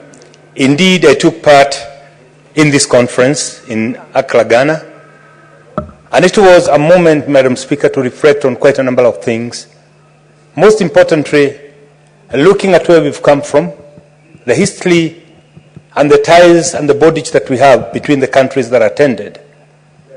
The issues that were raised, Madam Speaker, pointed out to very several matters that we need as countries, as individual member states, and as an organization to look into. Indeed, Madam Speaker, it was an eye-opener, and it cannot go without being noticed, Madam Speaker, that the effort that have been put by most of the country state members, Madam Speaker, towards achieving gender parity, youth mainstreaming in the main political and economic activities of the nation have been quite impressive in some countries, while others are still lagging behind, Madam Speaker. However, Madam Speaker, it is important also to note that the organization, as it stands today, there is, and there still is, one major obstacle and handicap that has hindered its being accepted internationally because of the very nature of how it has been anchored in law. Madam Speaker, if my memory serves me right, there is the requirement that the UK passes a motion so that this becomes gets a kind of independence the way it is operating. That, Madam Speaker, is outside the control of most of the member states, and therefore, one could lead the desperation of the member states when they are requiring a private member's motion, as it is in this House, which is not ranked as a priority. It has continued to dodge the member states in trying to achieve what they envisage. However, Madam Speaker, exchanging ideas with people from other countries and looking at the similarities of the challenges that confront us, we realize that we are bound together like Siamese twins, and we cannot abort our relationship as people who share a common history. Having said that, Madam Speaker, it is also not lost to me, it was not lost to me, Madam Speaker, that the main constraint of the availability of resources to ensure that most of the decisions that have been made have been implemented. Madam Speaker, taking 12 months, that is once in a year, to sit down in a round table and discuss issues requires that we have a meticulous way of getting a mechanism that will ensure that they are also implemented. Madam Speaker, like in most international organizations, which lacks the political goodwill of some of the big brothers and big sisters, has kept on dodging the success that can be otherwise attained. Madam Speaker, I also noted that there was a presence of youth, presence of women, leadership. It was not lost to us, Madam Speaker, that the role of women in the leadership towards ensuring that we get equitable distribution of resources, and most importantly, their representation and their role in leadership position was very, very pronounced. And this, Madam Speaker, I must say it's a major milestone that must be celebrated by all people who believe in gender equality. Having said that, Madam Speaker, and looking at it from the backdrop of the challenges that we're having as a country, especially the youth, it is important to note, Madam Speaker, that yes, we are socially, morally, and woven from different fabric. We in the X generation need to take time to understand the Gen Z and maybe even the millennials, and most importantly, we must be able to give them hope that tomorrow belongs to them. Madam Speaker, in Kenya today, the challenges that we are facing with the Gen Zs are founded on the lack of their to see perspective in the kind of life, in the kind of country, and then the infrastructures that we're putting in place, owing to the fact that we have for so long been over-obsessed with futuristic developmental projects which leaves the Gen Zs out of the equation. Madam Speaker, it is a question of even the elections that we conduct every 5 years. I was in Luanda, Madam Speaker, as an observer. I was quite impressed by the nature of politics that they do. In the whole country, Madam Speaker, that was running a presidential election, you could not see and did not see even a single poster on an electricity post. The campaigns, Madam Speaker, were quite sober and devoid of the hurabarus that we get to see in our country. This, Madam Speaker, begs a question if indeed we do not need to relook at the laws governing the elections and the kind of resources that goes into it. Madam Speaker, for anybody who's ever contested any post in this country, elective post in this country, we know that it is an expensive affair. We know that it must be well managed, and we know that it's money that moves the campaigns in this country. And therefore, Madam Speaker, most of our youth who may not have these resources at their disposal, they are left out of the equation. It is the high time we started asking ourselves, do we get this thing right? Or even, Madam Speaker, if we were to throw a spanner into the works, maybe we should ask ourselves, do we need thousands of MCAs elected and nominated? Do we need all the senators elected and nominated? We should even ask ourselves, do we need the 47 counties in this country? Madam Speaker, we have to address these fundamental issues because the bloated kind of current expenditure we have, and with the heavy borrowing that has occurred in the previous regimes, we lack the resources. Our GDP cannot generate enough revenue to ensure that we are able to service the loans, while at the same time we are looking at the recurrent expenditure. And therefore, Madam Speaker, if we were to call a spade, the bloated recurrent expenditure in this country, and more so from the executive, from the registratures, is it effective? Madam Speaker, if you were to ask me, it is the high time we started looking at the fact that whether we need the 47 counties or indeed we need to merge them so that we can also promote politics that is ethnical, not influenced by ethnical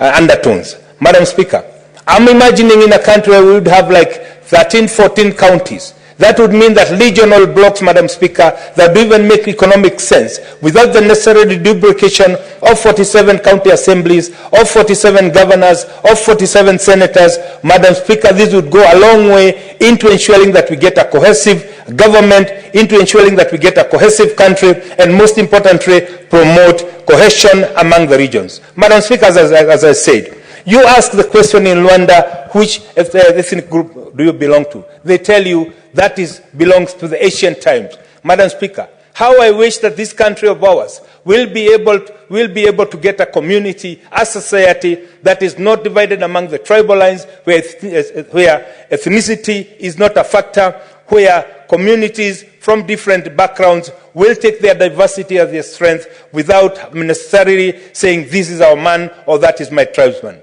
Madam Speaker, what has continued to dodge this country for the last 60 years if we've been unable to outgrow tribal politics. Madam Speaker, it is my hope and my prayer with the coming of the Gen Zs that will be leaving this country too, who are tribeless, Madam Speaker. We are hoping that now we'll be able to build a cohesive country, and as we build a cohesive country, we'll start looking into the regional politics, whereby we'll be integrating ourselves not only in the East African region, not only in the Great Lakes region, but the whole of Africa, where we'll have the United States of Africa devoid of political inclinations that are defined along tribal lines.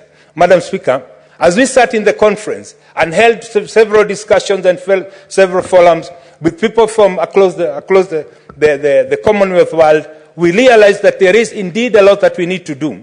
One of the major issues that came up, Madam Speaker, is the environmental degradation. We know this is something that we must do because today global warming is one of the biggest challenges we have in the world. And we know also, Madam Speaker, that African countries, and specifically Kenya, in the last couple of years, we've faced one of the most severe droughts that we've never faced in the last 40 years. This, Madam Speaker, can directly be deprived from the environmental and climatical changes that have occurred due to global warming. Madam Speaker, if we start now engaging the Gen Zs in a positive way, if we start involving them in the decision-making processes, if we start mainstreaming them and onboarding them in the business and infrastructure development that we undertake in this country, they'll have a sense of belonging.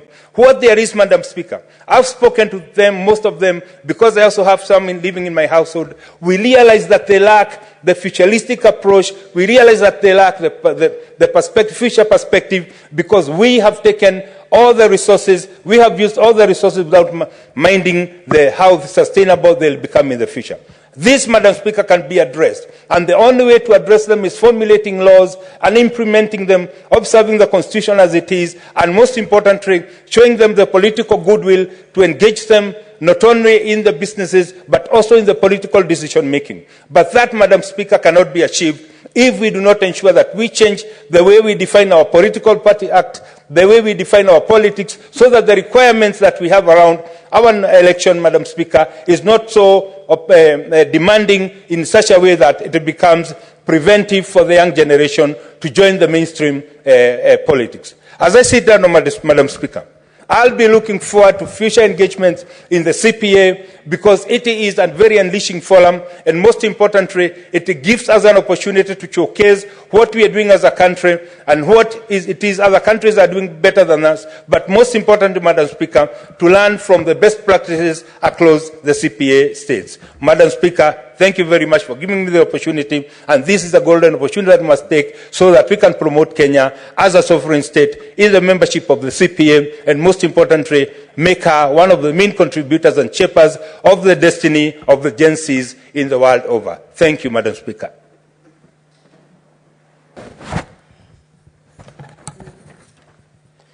Honorable Senators, it's now going to 1 p.m., time to adjourn the House.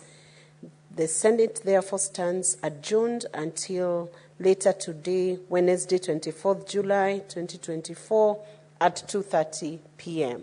Thank you.